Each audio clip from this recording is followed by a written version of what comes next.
तो ये राधाष्टमी पे प्रवचन देना एक बहुत बड़ी परीक्षा होती है। राधा रानी वेद गोप्या हैं, वेद गुह्या हैं। ऐसा नहीं है कि वेदों में उनका वर्णन नहीं है, लेकिन बहुत गोपनीय ढंग से उनका वर्णन रखा गया है। और इसीलिए श्रीमती राधा रानी के व्यक्तित्व को और उनके तत्व को, Radha Rani in person and Radha Rani in principle, दोनों को समझ पाना इतना आसान नहीं है। राधा मतलब सबसे मुश्किल है। और इसीलिए प्रभुपाद जी यहां लिख रहे हैं कि भौतिकतावादियों के लिए राधा तथा कृष्ण के दोनों दिव्य व्यक्तित्व एक गुत्थी बने हुए हैं। ये एक पजल है। अगर आप भौतिकतावादियों और उसके अलावा कर्मियों, ज्ञानियों, इम्पर्सनलिस्ट, डेमीगॉड वर्शिपर्स इत्यादि इत्यादि के दृष्टिकोण से देखें तो सबसे पहले तो नास्तिक या भौतिकतावादियों के लिए भगवान एग्जिस्ट करता है यही विश्वास नहीं करते। आप सबने हम देखा होगा, हम जब पहला सेशन लेते हैं, does God exist, you know, question तो होना चाहिए व्हाई डज गॉड एग्जिस्ट, वो तो अच्छा क्वेश्चन होता, लेकिन ये चुनौतीपूर्ण क्वेश्चन रहता है लोगों का, डज गॉड एग्जिस्ट। तो पहले भगवान है, चलो भगवान है, कोई शक्ति है जो इस पृथ्वी को, आई मीन इस सृष्टि को कंट्रोल कर रही है, किसी तरीके से मान लिया। हर एक्टिविटी के पीछे वो नियंता है, नियामक है और लॉ मेकर हैं, चलो मान लेते हैं। फिर भी वो सर्वव्याप्त है। उसके बाद में अगर हैं भी तो शक्ति के रूप में होंगे किसी, या निराकार रूप से सर्वव्याप्त होंगे। अब ये मानना कि भगवान एक व्यक्ति हैं, ये भी एक बहुत बड़ी परीक्षा है। ये हम भक्तों के लिए, हमें लगता है हाँ हमें पता है Krishna the supreme personality of God head, लेकिन वास्तविकता में ये साकार सत्य यानी भगवान का एक रूप है, इसको भी मान पाना बहुत ही सौभाग्यशाली व्यक्ति इसको समझ पाते हैं। उसके बाद में चलो रूप भी है तो होगा, कोई फॉर्म होगा, उसका कोई नाम भी है। जनरली नाम कैसा रहेगा परम सत्य का? लोगों के दृष्टिकोण के अनुसार परम सत्य, ईश्वर, जगदीश। तो जो उनकी कुछ फीचर्स को, एक्सटर्नल फीचर्स को, शक्तियों को डिनोट कर रहे हैं, ऐसे नाम होने चाहिए। उनका कोई व्यक्तिगत नाम भी हो सकता है, हाँ जी है। उनका कोई रूप भी हो सकता है, बहुत सुंदर रूप है, श्यामम त्रिभंग ललितम नियता प्रकाशम गोविंदम आदि पुरुषम तम हम भजामि। फिर और परम सत्य में कुछ गुण भी हैं, हाँ जी भाई गुण भी है, तो डाइजेस्ट करना और मुश्किल है। और वो परम सत्य लीला भी करता है, मतलब कुछ कार्यकलाप करता है, तो इसको समझ पाना और भी मुश्किल है। जैसे निराकारवादी जो होते हैं तो वो कहते हैं कि हम भगवान में विश्वास करते हैं, ठीक है, मतलब हम परम सत्य में विश्वास करते हैं, वेदों को पालन करते हैं, इत्यादि इत्यादि ऐसा बोलते हैं वो। तो इसको समझने के लिए कहानी आप सुने होंगे शायद। एक राजा था, तो उसने एक बहुत सुंदर तोता खरीदा और अपने मंत्री को दे दिया। बहुत महंगा तोता था। बोले ये तोता मरना नहीं चाहिए, अगर ये मरेगा तो मैं तुम्हें मार डालूंगा। क्या करे अब, लेकिन तोते को तो जितने भी उसकी उम्र है, कुछ दिन, कुछ हफ्ते, कुछ महीने, तो प्रत्येक हफ्ते राजा उससे पूछता था, हर रविवार को, सोमवार को, तोता कैसा है? बोलता बहुत बढ़िया है। अब कालांतर में तो कुछ समय में तोते की मृत्यु होनी थी, अब मृत्यु हो गई। तो राजा ने पूछा भाई तोता कैसा है? अब वो क्या बोलेगा, मर गया तो उसका भी अंतिम दिवस आ जाएगा आज। तो राजा ने, तो उस मंत्री ने बोला तोता बहुत बढ़िया है, सिर्फ बोलता नहीं है। तो चलो गूंगा हो गया होगा। फिर अगले हफ्ते पूछा तो बोला बहुत बढ़िया है, अब उसने सुनना भी छोड़ दिया है। अगले हफ्ते पूछा तो बोला अब उसने पंख फड़फड़ाना छोड़ दिया है। अच्छा, कुछ बीमारी होगी। अगले हफ्ते कैसा है? बाकी सब ठीक है, उसने चलना बंद कर दिया है। अगले हफ्ते पूछा, उसने देखना बंद कर दिया है। अगले हफ्ते पूछा कैसा? बोले सब ठीक है, बस उसने खाना भी छोड़ दिया है। तो अगले हफ्ते पूछा कैसा? बोले उसने सांस लेना भी छोड़ दिया है। बोले अरे बोलता क्यों नहीं, मर गया है। तो बोला देखो वो मैं कैसे बोल सकता हूं, है ना, तोता है ठीक है, लेकिन वो खा नहीं सकता, बोल नहीं सकता, देख नहीं सकता, सुन नहीं सकता, चल नहीं सकता, कुछ कर नहीं सकता, लेकिन तोता है, तोता बहुत बढ़िया है। तो ऐसे ही जो निराकारवादी होते हैं वो कवर्ड एथिज्म, कि भाई परम सत्य ना बोल सकता है, ना देख सकता है, ना खा सकता है, ना सुन सकता है, ना कुछ कर सकता है, ना चल सकता है, लेकिन परम सत्य है। समझ आते? यानी भगवान है, लेकिन मतलब अगर एक गलत भाषा में बोला जाए, व्यासासन कैसे उपयुक्त नहीं, मतलब लूला है, लंगड़ा है, अंधा है, बहरा, मतलब वो किसी काम का नहीं है। एक तरीके से वो कहते हैं कि नहीं नहीं ऐसा है। हालांकि उनका एक अलग मत है, क्योंकि वो सर्वव्याप्त है। तो जैसे आकाश सर्वत्र व्याप्त है, उसी प्रकार से परम सत्य भी सर्वत्र व्याप्त होने चाहिए। फॉर्म लिमिट कर देता है व्यक्ति को, रूप होता है तो उसको मतलब सीमित कर देता है।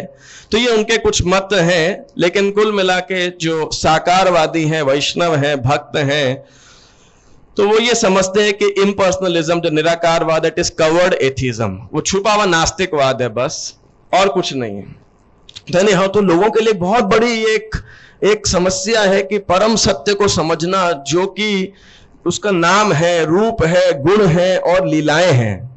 चलो लीला भी कैसी होगी, सृष्टि रचना कर दी, सबको आशीर्वाद दे दिया, कुछ कर दिया, नहीं।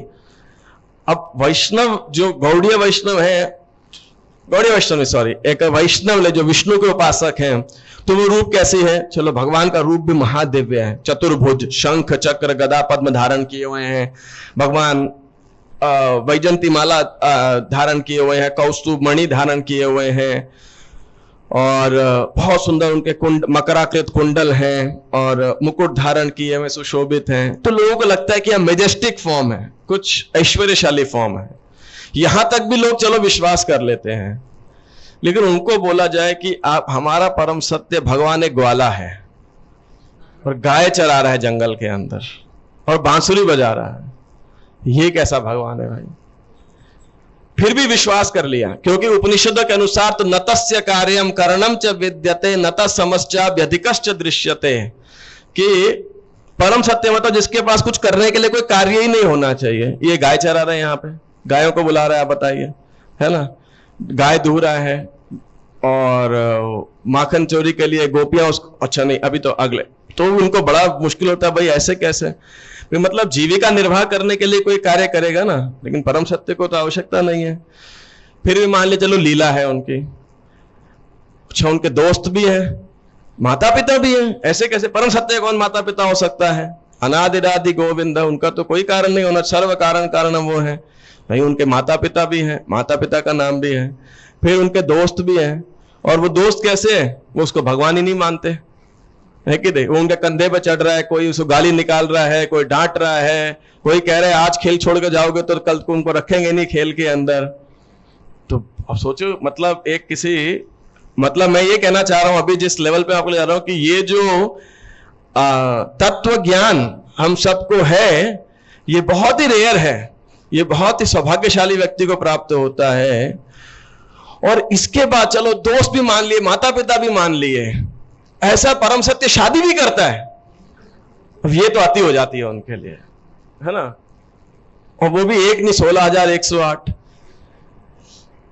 लेकिन इससे भी ज्यादा महाअति, यहां तक भी व्यक्ति फिर भी उसके मॉरल कंसेप्शन में फिर भी घुस जाएगा। लेकिन ये कि उसकी गर्लफ्रेंड्स भी हैं, उसकी प्रेमिकाएं हैं, प्रेयसियां भी हैं, ये तो समझ ही नहीं आ सकता। इस बात को जान पाना तो अत्यंत दुर्लभ है ना? तो ये तत्व को समझ पाना ये बहुत ही गोपनीय है। जो केवल अत्यंत उन्नत जो वैष्णव है या अध्यात्म में बड़े चढ़े, केवल वही इस बात को समझ सकते हैं। और इसीलिए भौतिकतावादियों के लिए राधा तथा कृष्ण के दोनों दिव्य व्यक्तित्व एक गुत्थी बने हुए हैं कि ऐसा कैसे हो सकता है। कृष्ण आत्मा राम है तो उन्हें क्यों, या परम सत्य तो आत्मा राम आप तक काम होने चाहिए, वो सेल्फ सफिशिएंट होने चाहिए, सेल्फ सेटिस्फाइड होने चाहिए, तो फिर उन्हें क्यों अपने आनंद का वर्धन करने, मतलब उन्हें कोई और बाहर के माध्यम चाहिए। और दोनों एक है तो क्यों एक्सपैंड हुए, अलग है तो क्यों चाहिए, अगर एक भी है तो एक्सपैंड होने की आवश्यकता थी। तो प्रभुपाद जी राधाष्टमी के प्रवचन में कहते हैं कि एको बहुश्याम, वो एक जो है अनंत में, इनफाइनाइट में एक्सपैंड क्यों हुआ। प्रभुपाद जी उदाहरण क्या दे रहे हैं कि देखो मैं यहां पे प्रवचन कर रहा हूं, मैं इसलिए रिपीट कर रहा हूं क्योंकि समहाउ एग्जैक्टली फिट होता है इसी कॉन्टेक्स्ट में भी। और कोई भी व्यक्ति सुनने के लिए ना हो तो कैसा होगा? तो उतना आनंद नहीं आएगा। लेकिन जब भक्त सुन रहे हैं, ध्यान से सुन रहे, इतने सारे भक्त हैं, कुछ कुछ भक्त सो भी रहे हैं, वो अलग बात है ना। तो रस, दिव्य रस, सारे रस जो है मिश्रण है, लेकिन तो उसमें आनंद का वर्धन है, तो प्रभुपाद जी कहते हैं, है ना। तो उसी प्रकार से भगवान अकेले होने पे आत्मराम हो सकते, लेकिन फिर भी आनंद की अनुभूति नहीं कर सकते। इसीलिए वो परम सत्य, वो भगवान क्या है, एको बहुनाम यो विदधाति कामान, वो अनेक रूपों में एक्सपैंड करते हैं। तो प्रभुपाद जैसा इस बात बताते, तो इस बात को समझ पाना ये बहुत ही दुर्लभ है, बहुत ही दुर्लभ है। और इसीलिए राधाष्टमी पे लेक्चर दे पाना ये उससे भी ज्यादा मुश्किल कार्य है। अब मुश्किल कार्य क्यों है, तो प्रभुपाद जी की अगर आप राधाष्टमी प्रवचन को आप सुनेंगे, सबसे प्रामाणिक कंटेंट को ढूंढने के लिए हमारे संप्रदाय के अंदर, हमारे संस्था के अंदर आदर, तो लगभग 25 मिनट का प्रभुपाद जी ने लेक्चर दिया है राधाष्टमी के ऊपर। कई लेक्चर दिए होंगे, लेकिन एक पर्टिकुलर लेक्चर, उसका पहले 5 मिनट सुनिए, 10 मिनट सुनिए, प्रभुपाद जी स्थापित करिए कृष्ण कितने महान हैं। 15 मिनट सुनिए कृष्ण कितने महान हैं। 20 मिनट सुनिए कृष्ण कितने महान है, कृष्ण की महानता। लगभग 22 मिनट तक कृष्ण की महानता, है ना। कृष्ण कितने आकर्षक हैं, कृष्ण कितने शक्तिशाली हैं, कृष्ण सबको मोहित करने वाले हैं, कृष्ण सबको आकर्षित करने वाले हैं। अंतिम 2 मिनट में कहते हैं वो कृष्ण, श्रीमती राधा रानी उनको आकर्षित करती है, वो मदन मोहन मोहिनी है, उनको मोहित करती है। तो आप सोचो, जब कृष्ण इतने महान हैं तो उनको आकर्षित करने वाली कितनी महान होगी। तो पूरा राधाष्टमी का लेक्चर सुनेंगे तो ऐसा लगेगा ये राधा रानी का गुणगान है ना, कृष्ण का गुणगान है। तो इसको समझने के लिए कैसे समझा जाए कि सामान्यतया हमारे आचार्यगण इस विषय के ऊपर पब्लिक के अंदर तो कतई इसकी चर्चा करते ही नहीं है। श्री चैतन्य महाप्रभु स्वयं खूब राधा भाव का आस्वादन किया उन्होंने गंभीरा के अंदर या अन्य अन्य स्थान के ऊपर, या एवं रथ यात्रा के दौरान, संकीर्तन के दौरान श्री कृष्ण से, यानी ऑफ कोर्स स्वयं से, लेकिन राधा रानी के भाव में उन्होंने कृष्ण के उस विरह को, उस महाभाव को जो है आस्वादन किया। लेकिन पब्लिक में उन्होंने कभी ना डिस्प्ले किया, ना चर्चा की इसके ऊपर। सरस्वती ठाकुर ने, जो कि महान गोष्ठानंदी प्रचारक रहे हैं, श्री वार्ष भानवी देवी दयिताय कृपा दये कृष्ण संबंध विज्ञान दायने प्रभवे नमः, तो सरस्वती ठाकुर ने भी कभी भी पब्लिक में इस विषय पर चर्चा नहीं की। कभी तो एक बारी चर्चा, कभी चर्चा नहीं करते थे इस विषय के ऊपर। अपने डिसाइपल्स के बीच में तथ्य को, तत्व को स्थापित करने के लिए अवश्य बोलते थे। यात्राओं के दौरान श्रीमती राधा रानी के तत्व को जरूर स्थापित करते थे, लेकिन उस समय में प्राकृत सहजियों के रूप के अंदर नहीं। जैसे हमारी जो कृष्ण भक्ति है, जो यह भक्ति की प्रक्रिया है, जैसे रेलगाड़ी 2 ट्रैक पर चलती है, 2 पटरियों पर चलती है, उसी प्रकार हमारी भक्ति के 2 ट्रैक हैं। जैसे रेलगाड़ी के 2 ट्रैक रहते हैं, ट्रैक को हिंदी में क्या बोलेंगे, पटरी, हाँ, 2 पटरियां हैं, तो एक इधर है और एक इधर है। तो उसी प्रकार से एक है गुरु और एक है कृष्ण, और दोनों के ऊपर हमारी भक्ति गाड़ी चलनी चाहिए। यदि केवल कई लोग होते हैं जो केवल गुरु की भक्ति करते हैं, गुरुर ब्रह्मा गुरुर विष्णु गुरुर देवो महेश्वरः गुरुर साक्षात परम ब्रह्म तस्मै श्री गुरुवे नमः, ऐसा बोलते हैं। तो प्रभुपाद लंदन के अंदर एक समय कोई वक्त आए थे भारत से, तो उन्होंने ये जब श्लोक बोला तो प्रभुपाद जी ने बोला कि नहीं, ये मायावाद है, गुरु कैसे परम ब्रह्म साक्षात विष्णु महेश्वर हो सकते हैं। तो जो केवल गुरु की उपासना करते हैं वो इस प्रकार से श्लोक कोट करते हैं, लेकिन वैष्णव जानते हैं यदि हम केवल गुरु के ट्रैक को पकड़ लेते हैं, जो कि बहुत सारे लोग, तो वो मायावाद हो जाता है। गुरु को फिर परम ब्रह्म, ब्रह्मा विष्णु महेश इत्यादि सब बना देते हैं। और जो लोग केवल कृष्ण के ट्रैक को पकड़ लेते हैं कि केवल कृष्ण, गुरु और साधु वैष्णव है नहीं, तो वो क्या बन जाते हैं, सहजिया, वो प्राकृत सहजिया। इसीलिए एक वैष्णव जो हमारी परंपरा का जो ट्रैक है वो भक्ति का कैसे है, 2 पटरियों के ऊपर। कौन है 2 पटरियां, वो गुरु और कृष्ण दोनों। गुरु कृष्ण प्रसादे पाए भक्ति लता बीज, साक्षात हरित्वेन समस्त शास्त्र रुक्त सता भाव यत एव सद्भि। गुरु साक्षात हरि के समान उनकी उपासना करनी चाहिए, लेकिन वो हरि नहीं है साक्षात, है ना। वो एक है, लेकिन पर्पस में एक है, वो मिशन में एक हैं, संदेश में एक हैं, लेकिन फिर भी गुरु सेवक हैं और भगवान सेवक, हाँ, और भगवान स्वामी है, सेव्य है, स्वामी है, ही served, he is the enjoyer. तो मैं कह रहा था सरस्वती ठाकुर ने मैं कह रहा था कि इस विषय के ऊपर और राधा रानी के तत्व को, सिद्धांत को निश्चित रूप से स्थापित किया, इसका प्रचार किया, और गौड़ीय ये नाम भी उन्होंने इसकी एक अलग ही व्याख्या भी दी। लेकिन फिर भी पब्लिक के अंदर उन्होंने कभी श्री राधा और कृष्ण के विषय को चर्चा नहीं की। बहुत उन्होंने, और कई बार ऐसा होता था कि राधा रानी का नाम लेते हुए या कुछ यदि अंतरंग पार्षदों के बीच में भी, मतलब अपने शिष्यों के बीच में भी डिस्क्राइब करते हुए वो बिल्कुल उनके अंदर प्रेम के विकार जागृत हो जाते थे।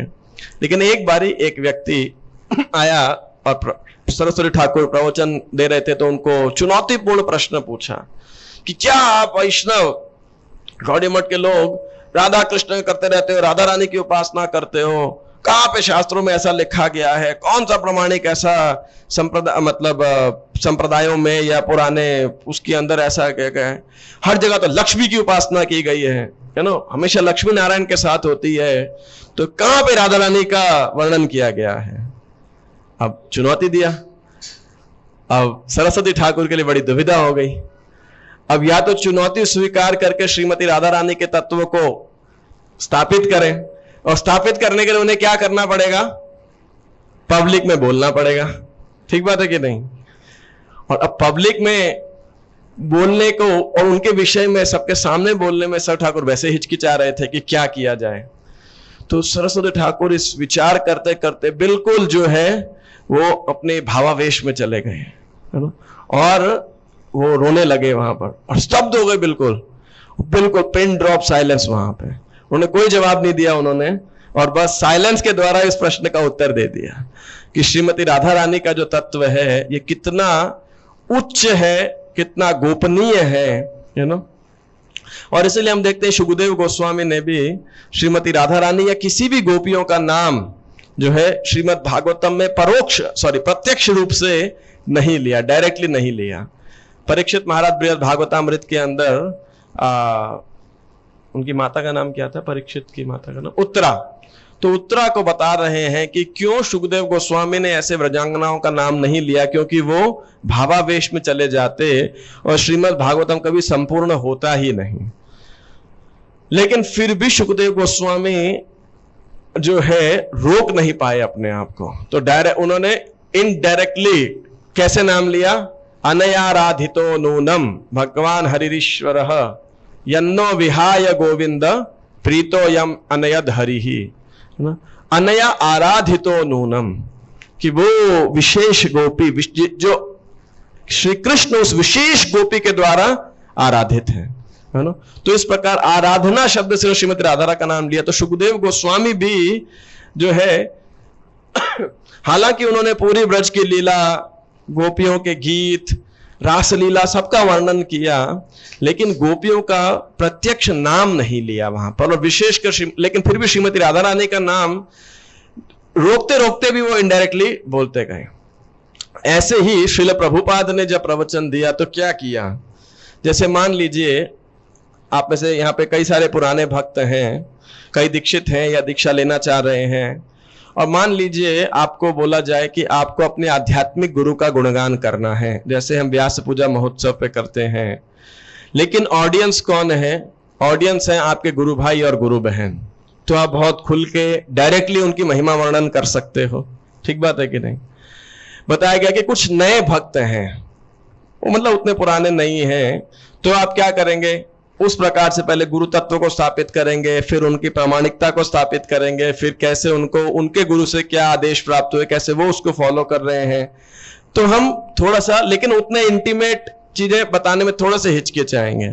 और इसी प्रकार से मान लीजिए बताया जाए कि आपको अपने गुरुदेव की व्याख्या करनी है, मान लीजिए कुछ बिजनेसमैन, व्यापारियों के सामने, बहुत बड़े बड़े व्यापारी हैं, क्या फॉर्च्यून 500 बोलते हैं कंपनी, फॉर्च्यून 500 कंपनीज के मालिक है मान लीजिए, उनको आपने व्याख्या करनी है, और आप भी एक बहुत उसमें से एक कंपनी के मालिक है मान लीजिए, तो आप क्या करोगे?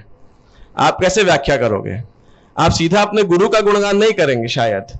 आप पहले अपनी कंपनी के बारे में बताएंगे, अपनी कंपनी का टर्नओवर क्या है, किस किस कंट्री में ट्रेड करते हैं, कितने ऑफिसेज हैं, कितना स्टाफ है, कितनी साल पुरानी है, फिर अपनी उपलब्धियों के बारे में बताएंगे और बताने के बाद अंत में क्या कहेंगे, ये सब करने की शक्ति, प्रेरणा, ऊर्जा मुझे कहां से प्राप्त होती है? इन व्यक्ति के द्वारा, इन व्यक्तित्व के द्वारा जो कि मेरे गुरु हैं, है कि नहीं?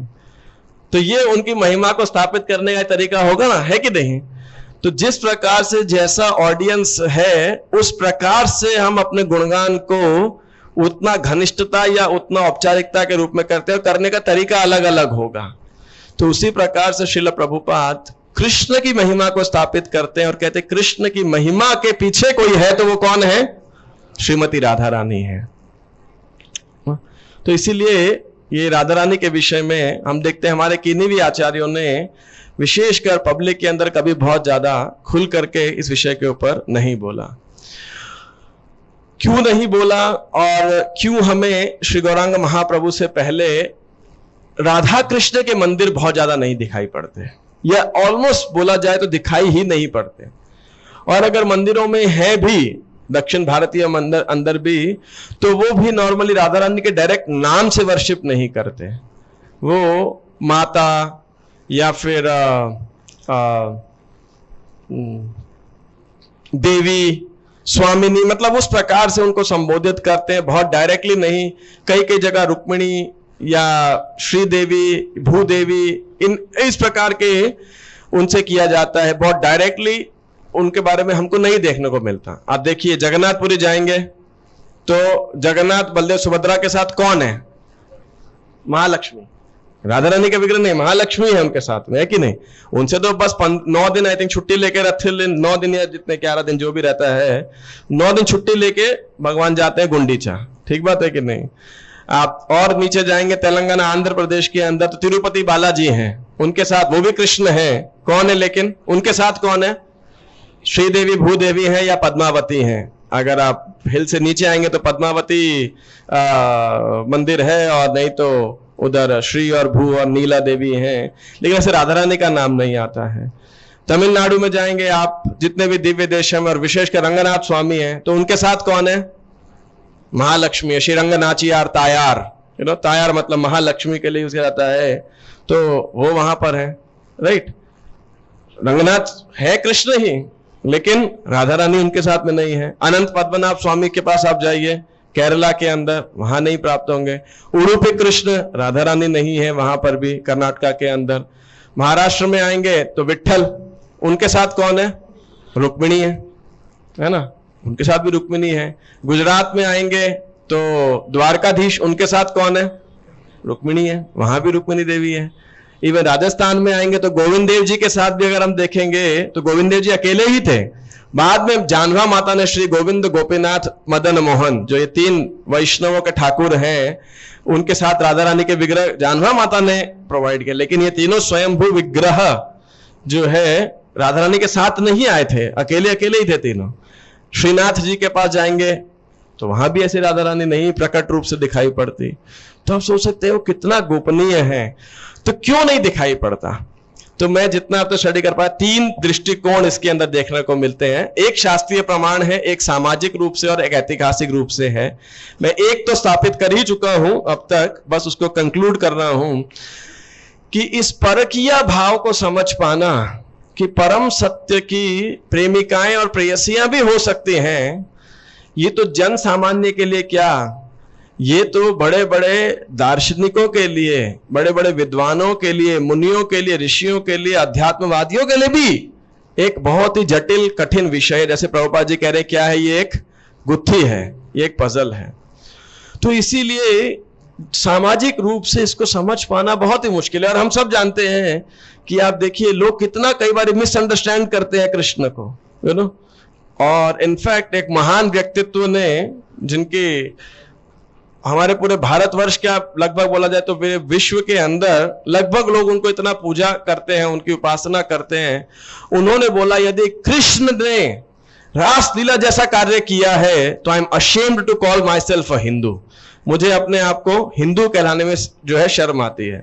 मैं बोलूंगा नहीं क्योंकि आज के राजनीतिक उनका नाम, क्योंकि राजनीतिक परिप्रेक्ष्य के अंदर ये कंट्रोवर्सी क्रिएट हो सकती है, पर मैं सिर्फ एक अध्यात्म मतलब वो महान व्यक्तित्व जिनका सारा लगभग समाज पूजा करता है, उनको भी ये समझ पाना बहुत मुश्किल है, तो साधारण जनमानस के लिए तो बात ही क्या है। दूसरा आप कह सकते हैं एक ऐतिहासिक कारण है। ऐतिहासिक कारण कि क्यों राधा कृष्ण की उपासना हालांकि वेदों में है लेकिन हमें सामान्य रूप से पहले दिखाई नहीं पड़ती थी। विशेषकर श्री चैतन्य महाप्रभु के पहले तो जितनी भी उपासना होती थी उसमें या साधना होती थी या जो प्रोसेस हुआ करते थे, ये राधा कृष्ण की वर्शिप वहां पर नहीं ज्यादा बताई जाती थी। और इसका प्रमाण भी हम देख सकते हैं, अनार्पिता चरिम चिरात करुणया अवतीर्ण कलौ समर्पयितुमुन्नत उज्ज्वल रसाम स्वभक्ति श्रियाम। कि अनार्पिता चरिम चिरात, चरिम चिरात मतलब लंबे समय तक, अनार्पित अर्पित मतलब दिया गया, प्रदान किया गया, अनर्पित मतलब जो प्रदान नहीं किया गया, मतलब बहुत लंबे काल तक, लंबे समय तक जो प्रदान नहीं किया गया। क्या नहीं प्रदान किया गया? समर्पयितुम उन्नत उज्ज्वल रसाम स्वभक्ति श्रियाम। वो उन्नत उज्ज्वल रस, जय जय उज्ज्वल रस सर्व रस सार परकिया भावे जहां ब्रजते प्रचार। ये गोपियों का श्री कृष्ण के प्रति प्रेम और श्री कृष्ण का गोपियों के प्रति प्रेम, श्री राधा रानी का प्रेम या गोपी भाव, राधा भाव जो लंबे समय तक कभी किसी दिया नहीं गया, उस उन्नत उज्ज्वल रस को प्रदान करने के लिए कौन आए हैं? श्री गौरांग महाप्रभु। करुणया अवतीर्ण कलौ, इस कलयुग के अंदर करुणा के अवतार प्रकट हुए हैं, वो चैतन्य महाप्रभु, वो देने के लिए आए हैं। तो हम देख सकते हैं कि इसका मतलब लंबे समय तक राधा कृष्ण की उपासना या कृष्ण की उपासना राधा रानी के भाव में, व्रजवासियों के भाव में और विशेषकर गोपियों के भाव में तो कदाचित प्रदान की ही नहीं गई थी। इसीलिए जब हम देखते हैं वासुदेव घोष एक भजन लिखते हैं, यदि गौरा न होई तो तबे की होई तो के मने धरी ताम दे। राधार महिमा प्रेम रस सीमा जगते जानात के। मधुर वृंदा विपिन माधुरी प्रवेश चातुरी सारा। बरज युवती भावेर भकति, क्या है नेक्स्ट लाइन? शकति होइल सारा। गाओ गाओ पुनः गौरांगेर गुण सरल कोरिया मना। ए भव सागर ए मन दयाल न देखिए एक जन। गौरांग बोलिया नागेनु गलिया के मने धरिनु दे। बासुरहिया पाषाण दिया के मने गड़िया छे। यदि गौरा न होई तो तबे की होई तो के मने धरी ताम दे।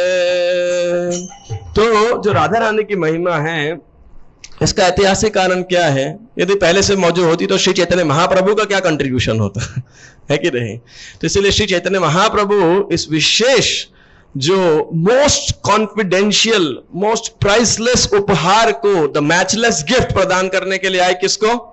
कलयुग के लोगों को, द मोस्ट अनक्वालिफाइड कैंडिडेट। और सरल उदाहरण से आप अनक्वालिफाइड क्या समझ सकते हैं? हमारे सतयुग गया, बहुत सारे लोग भगवान के धाम चले गए, कुछ लोग फेल हो गए। त्रेता युग आया, फिर उनमें से भी कुछ लोग सिद्धि प्राप्त कर लिए और फेल हो गए। जो बच गए वो कहां पहुंचे? द्वापर के अंदर। वहां भी कई लोग भगवान के धाम चले गए, फिर कुछ बच गए। वो कहां टपके? कलयुग के अंदर। तो failures of failures of failure, मतलब जो त्रेता सतयुग द्वापर सबके अंदर फेल, वो है हम महान जन कलयुग के, है ना। ये है हमारी योग्यता। अगर कोई हमसे पूछे हमारी योग्यता क्या है, तो we are failures into failures into failures, like that. तो जो अब मान लीजिए आप में से जो भी टीचर्स हैं यहाँ पे स्कूल कॉलेज के अंदर, तो आपके स्कूल के अंदर जो सबसे नालायक बच्चा होता है मतलब, तो आप क्या करोगे? जो फेल हो गया तो उसे बोलेंगे भाई रीटेस्ट दे दो, ठीक है ना? और रीटेस्ट दे दिया फिर भी फेल तो आप क्या करोगे? थोड़ा सिलेबस बता दो भाई, चलो सिलेबस कह रहा हूं, ये 5 चैप्टर याद कर लेना बस, इसमें से आपको सारे पेपर भी ऐसे बनाया जाएगा। इतना नालायक वो भी नहीं कर सकता। तो टीचर ने लगभग पूरा क्वेश्चन पेपर ही दे दिया, ले भाई अब तो याद करके आ जा, तब भी बेचारा फेल हो गया। हाँ। तो टीचर ने बोला चल ये लो उत्तर भी ले लो, अब टिप के ही लिख लो, चलो कोई बात नहीं, तब भी बेचारा फेल हो गया। उसको अब क्या करोगे? बस बोले भाई उसको दी जाती है केवल और केवल, वो एकमात्र कैंडिडेट है कृपा का, ग्रेस मार्क्स, ले भाई तो ग्रेस लेके पास हो, अप्रोच लेके पास हो। तो कलयुग के लोग हैं वो बिल्कुल वैसे फेलियर है जिनको एक ही चीज बचा सकती है, वो क्या है? कृपा। इसीलिए चैतन्य महाप्रभु को आना पड़ा कि भाई कोई और तो पास ही नहीं कर सकता इनको, है ना? तो इसीलिए क्या विधि थी, उन्होंने सब कुछ पका पकाया दे दिया, हमने क्या करना है? नाचो गाओ भक्त संगे करो संकीर्तन, बस आपने भगवान के नाम को जपना है, नृत्य करना है, नृत्य का थक जाओ तो क्या करना है? प्रसाद पाना है, और उसके बाद क्या करना है? दोबारा गान करना है, फिर आनंद में नृत्य करना है, और फिर थक जाओ फिर प्रसाद खाना है। सही अन्ना अमृता पाओ और खा के सो जाओ, वो नहीं है, राधा कृष्ण गुण गाओ, है ना? तो इतना सिंपल प्रोसेस है, चैंटिंग, डांसिंग एंड फीस्टिंग, है ना? क्योंकि यही कर सकते हैं इतने फेलियर लोग, और क्या कर सकते हैं आप सोचिए। थोड़ा भी हमको और कठिन विधि दे दी जाती तो हम हाथ जोड़ लेते, हमारे बस की नहीं है ना? तो इतना सरल विधि दे दिया, भाई ठीक है नाच लो गा लो और खा लो बस, और भगवत धाम आ जाओ, है ना? तो इसीलिए चैतन्य महाप्रभु जो है महावदान न्याय है ना, कलयुग के लोगों के ऊपर। तो सामाजिक कारण यह है क्योंकि लोग इसको समझ नहीं सकते हैं, ऐतिहासिक कारण है श्री चैतन्य महाप्रभु के आने का, लेकिन एक शास्त्रीय कारण भी हम समझ सकते हैं, वो ये है कि राधा रानी के भाव को, उनके महिमा को, उनके प्रेम को, उनकी सेवा की भावना को, उनकी मधुरिमा को तो कृष्ण नहीं समझ सकते, हम क्या समझेंगे? नहीं कि नहीं? क्यों? आप इस कैसे कह सकते हो कृष्ण नहीं समझ सकते? अगर कृष्ण समझ पाते तो ये चैतन्य लीला का आदि लीला का 4था अध्याय होता ही नहीं, है ना? कि चैतन्य महाप्रभु के प्राकट्य के गुह्य कारण, वो गुह्य कारण क्या है? जो 3 तो बाह्य कारण है और 3 गुह्य कारण है। वो क्या गुह्य कारण है? पहला था श्री कृष्ण के साथ दिव्य प्रेम का आदान प्रदान करने वाली प्रमुख गोपी राधा रानी की स्थिति का आस्वादन करना। यानी कृष्ण भी कंफ्यूज है कि भाई मेरी सेवा करके क्या आनंद प्राप्त होता है, वो माधुर्य रस क्या है, ये राधा रानी की मनोवृत्ति क्या है कि मेरे से भी ज्यादा, मतलब मैं तो चलो आत्माराम हूं, लेकिन मेरे में ऐसा क्या है कि मेरी सेवा करके मुझे आनंद प्रदान करके राधा रानी मुझसे भी ज्यादा आनंदित होती है ना? तो कृष्ण पूर्ण है या अपूर्ण है? कृष्ण पूर्ण है ना अपूर्ण है? वो तो पूर्णतम है, लेकिन वो पूर्णतम भगवान वो भी सोच रहे हैं कि मेरे पास एक चीज मिसिंग है। वो मिसिंग क्या है? अपनी ही सेवा का आनंद। भाई आदमी अपनी सेवा कैसे करेगा? मान लीजिए मुझे राम राघव की सेवा करनी है, तो आप अपनी सेवा कैसे? मैं आपके लिए पानी लेकर के आऊंगा, प्रसाद लेके आऊंगा, पैर धोऊंगा, ये सब करूंगा, है ना? आप अपना सेवा कैसे खुद कर सकते? उसका आनंद नहीं आने वाला। तो भगवान भी इस आनंद से भी है, तो बोले क्या करा जाए? तो इसीलिए वो किस रूप में आते हैं? कृष्ण आते हैं राधा रानी के, और राधा रानी के मनोवृत्ति को आस्वादन करने के लिए। तो राधा रानी क्या कहती हैं कि देखो आप मेरी मनोवृत्ति का आस्वादन जब करोगे, मेरे भाव का, तो आप लोटोगे, नाचोगे, कूदोगे, गिरोगे, तो आपके दिव्य देह को ठेस पहुंचेगी, चोट लगेगी, आघात होगा। इसीलिए मैं आपके शरीर को अपने शरीर से और अपने कांति से ढक देती हूं। तो राधा रानी का जो कह सकते हैं, ऑफ कोर्स इमली तला के ऊपर एक लीला है, लेकिन वो भी उन्होंने श्री कृष्ण को अपनी कांति, अपना देह जो है श्री कृष्ण को दे दिया, है ना? और श्रीमती राधा रानी उसके बाद क्या कर रही हैं? उस विरह के अंदर श्री कृष्ण से विरह के रस को आस्वादन कर रही हैं। तो मैं इसके बाद एक बात के बाद विरह के आस्वादन का आऊंगा। तो ये श्री कृष्ण की सेवा, श्री कृष्ण अपनी सेवा का आस्वादन करना चाह रहे हैं, तो भक्ति पुरुषोत्तम महाराज ये उदाहरण देते हैं, बड़ा सुंदर, समझने में बड़ा आसान होगा। कि मान लीजिए चीनी है या मिश्री है, तो हम सब मिश्री और चीनी लेते हैं मिष्ठान के अंदर, डायरेक्टली इनडायरेक्टली, तो कैसी लगती है वो? मीठी लगती है ना, और स्वीट होता है, अच्छा लगता है सबको। लेकिन चीनी सोच रही है कि मैं अपनी मिठास का अनुभव करना चाहती हूं, तो अब कैसे करेगी आप बताओ? मिश्री अगर सोचे कि मुझे अपनी मिठास का अनुभव करना है, तो कर सकती है वो? बड़ा मुश्किल कार्य है उसके लिए, है कि नहीं? उदाहरण अच्छा है कि नहीं है? तो मिश्री को क्या करना पड़ेगा? एक रूप धारण करना पड़ेगा, विशेषकर एक कह सकते हैं मानवीय रूप धारण करना पड़ेगा, स्त्री पुरुष का इत्यादि, और फिर उस मिश्री को खुद खाना पड़ेगा, तभी वो आस्वादन कर सकती है कि नहीं? ऐसा नहीं कर सकते कि आप मिश्री से या चीनी से मान लो एक पुतला सा बना दो, उसका मुंह बना दो, उसके अंदर कुछ और चीनी के दाने डाल दो, ऐसे नहीं आस्वादन कर सकते, है ना? तो उसी प्रकार से अपनी सेवा का भाव को आस्वादन करने के लिए श्री कृष्ण आते हैं, क्योंकि श्री कृष्ण उस भाव को नहीं रिलीज कर पाते अपने आप ही। और उस दिव्य प्रेम का सार है भाव, उस भाव का सार है, एक मैं भूल गया, प्रेम एक है बीच में, स्नेह मान प्रणय भाव, फिर महाभाव, जो मतलब जैसे कि आप लगा लीजिए दही का जो वो करते हैं, चर्निंग मंथन करते हैं, तो क्या निकलता है? मक्खन निकलता है। तो जो सार का भी जो बिल्कुल मूल सार है, और मक्खन से फिर क्या निकालते हैं? फिर घी निकालते हैं। तो उसी प्रकार से ये जो प्रेम और उसके बाद भाव और फिर महाभाव, रामानंद अपने संवाद में कह रहे हैं, इस महाभाव को, जो कि प्रेम की भी चरम क्या बोलते हैं पराकाष्ठा है, उसकी स्वरूपणी है कौन? श्रीमती राधा रानी। तो उसको रिलीज करने के लिए भगवान स्वयं रिलीज करना चाहते हैं। तो आप सोचिए, जिसको कृष्ण समझना चाह रहे हो, तो वो किसके लिए पहेली नहीं होगी, है ना? और इसीलिए लास्ट ईयर के अगर आप रुक्मिणी किशबू के लेक्चर में आप सुनेंगे, तो प्रभु जी कह रहे कि देखो, ब्रह्मा जी के एक दिन में कितने युग होते हैं? चतुर्युगी होती है 1000, है ना? दिव्य युग मतलब 4 युगों का एक जो है।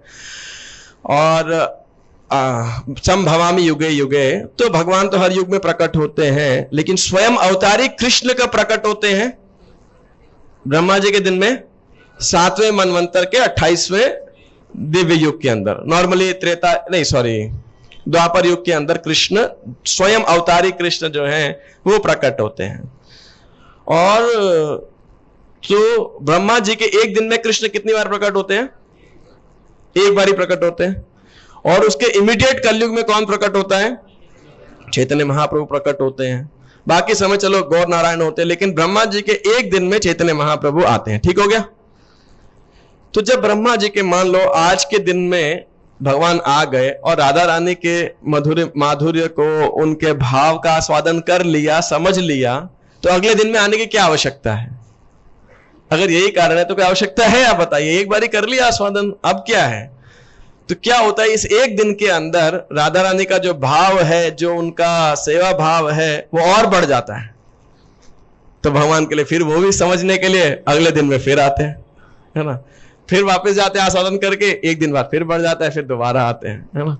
तो ये हमारे गौड़ीय वैष्णव जो है इस प्रकार से टीका देते हैं कि ये चैतन्य महाप्रभु, इसका मतलब नहीं तो चलो इस बार के लिए कविराज गोस्वामी के अंतरंग कारण मान ले, लेकिन हर बार आने के लिए वो गुह्य कारण नहीं माने जाएंगे, है ना? वो इनवैलिड हो जाएंगे। वन टाइम प्रेजेंस अपीयरेंस के लिए तो ठीक है, लेकिन ब्रह्मा जी के हर दिन में आने के लिए तो फिर, है ना? तो इस प्रकार से वो बताते हैं कि राधा रानी के भाव को स्वयं कृष्ण नहीं समझ पाते, तो हम क्या समझेंगे? तो इसीलिए भी जो है वो वेद गोप्य है। अब राधा रानी के विषय के बारे में हम अगर सोचें तो श्रीमती राधा रानी भगवत गीता में भी हमें ऐसे डायरेक्टली उनका कोई रेफरेंस एज अ पर्सन इस भगवत गीता के अंदर, आप जितने भक्तों ने भक्ति शास्त्री किया है या पूरी पढ़ी है, तो कौन से श्लोकों के अंदर या कौन से सेक्शन के अंदर ये डायरेक्टली श्रीमती राधा रानी का वर्णन आता है? कोई बता सकता है आप में से? बिल्कुल डायरेक्ट। हाँ जी, क्या कौन सा है?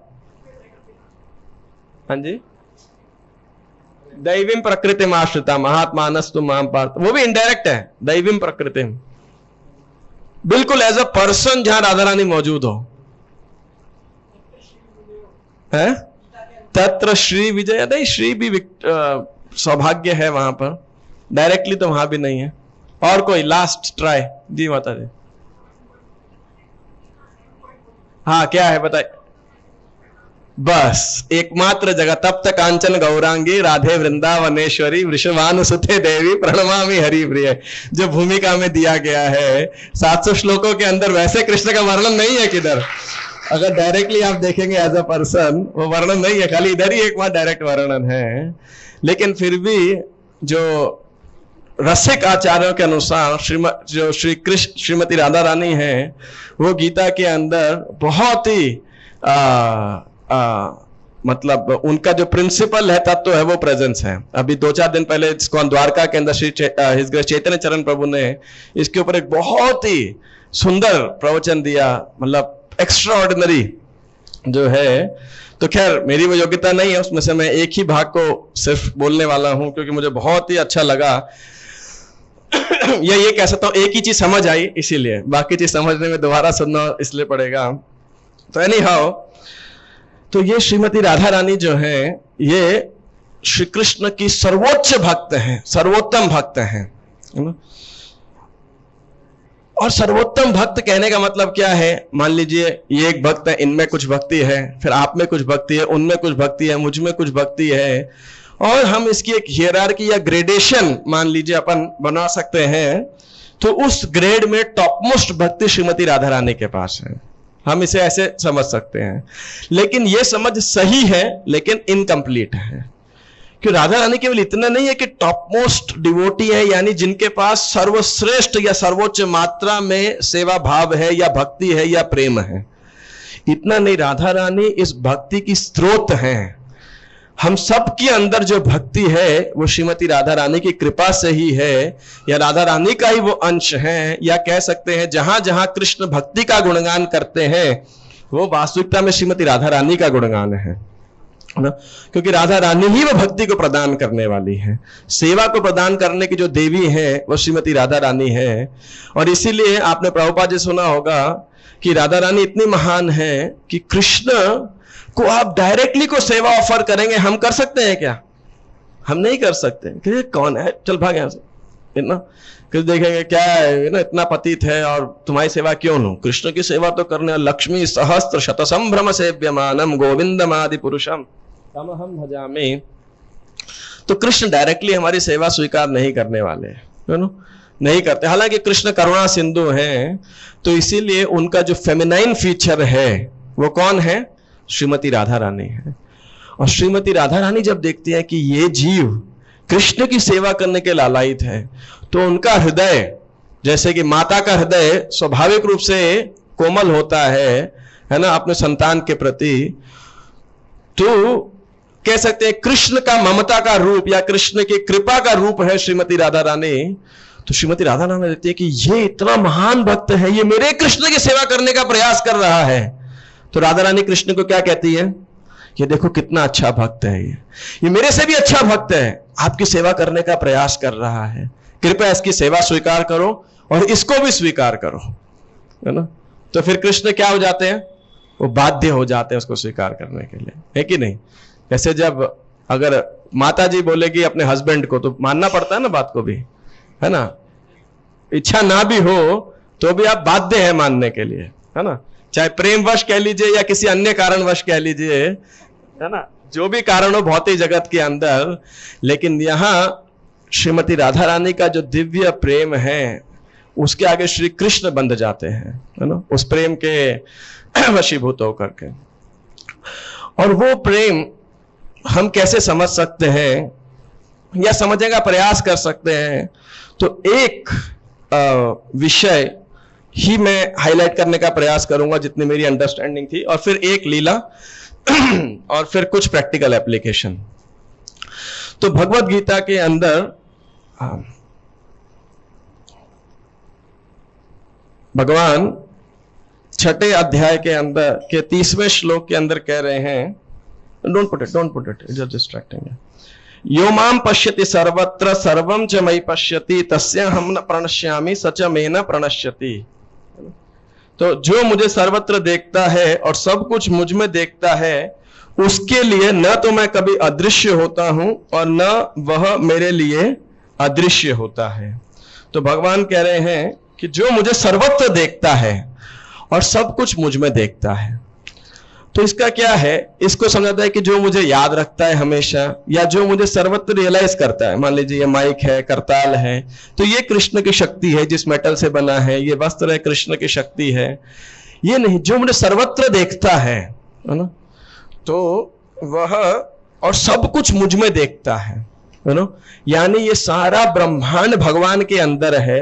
हर एक प्रत्येक वस्तु इंक्लूडिंग मेरा शरीर, मेरा मन, मेरी विचारधारा, स्थूल हो, सूक्ष्म हो, माइक्रोस्कोपिक लेवल पे हो, मैक्रोस्कोपिक लेवल पे हो, कॉस्मोलॉजिकल लेवल पे हो, वो सब कुछ भगवान के अंदर है। और भगवान सर्वत्र विद्यमान है। स्थावर जंगम ना देखे तारा मूर्ति, सर्वत्र होए तारा इष्ट देव स्फूर्ति। प्रेमांजना छुरित भक्ति विलोचनेन संतः सदैव हृदयेषु विलोकयन्ति यं श्याम सुंदरम चिन्त्य गुणस्वरूपम गोविंदमादि पुरुषम तमहं भजामि। संत सदैव हृदयेषु विलोकयन्ति, जो अपने हृदय के अंदर सदैव मेरा दर्शन करते हैं। कौन कर सकता है? जिनके नेत्रों में क्या है? प्रेम रूपी अंजन लगा हुआ है, जिनकी आंखों के अंदर है ना प्रेम चक्षुओं से जो मेरा, वो सदैव सर्वत्र मेरा दर्शन करते हैं, हर जगह पे। आप बोलेंगे ये कैसे? प्रभुपाद जी क्या लिखते हैं जानते हैं? जैसे ये टेलीविजन है आपके सामने, आप इस पे अभी क्या क्या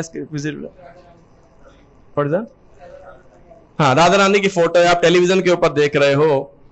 प्रभुपाद जी ये जो श्लोक है प्रेमांजन छुरित भक्ति विलोचन, ना, इसके ट्रांसलेशन, इसको अनुवाद करते जानते हैं क्या कहते हैं?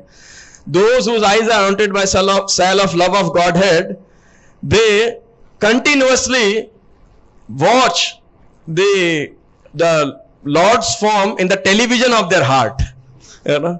यानी भगवान के रूप को वो अपने हृदय के टेलीविजन में निरंतर देखते हैं।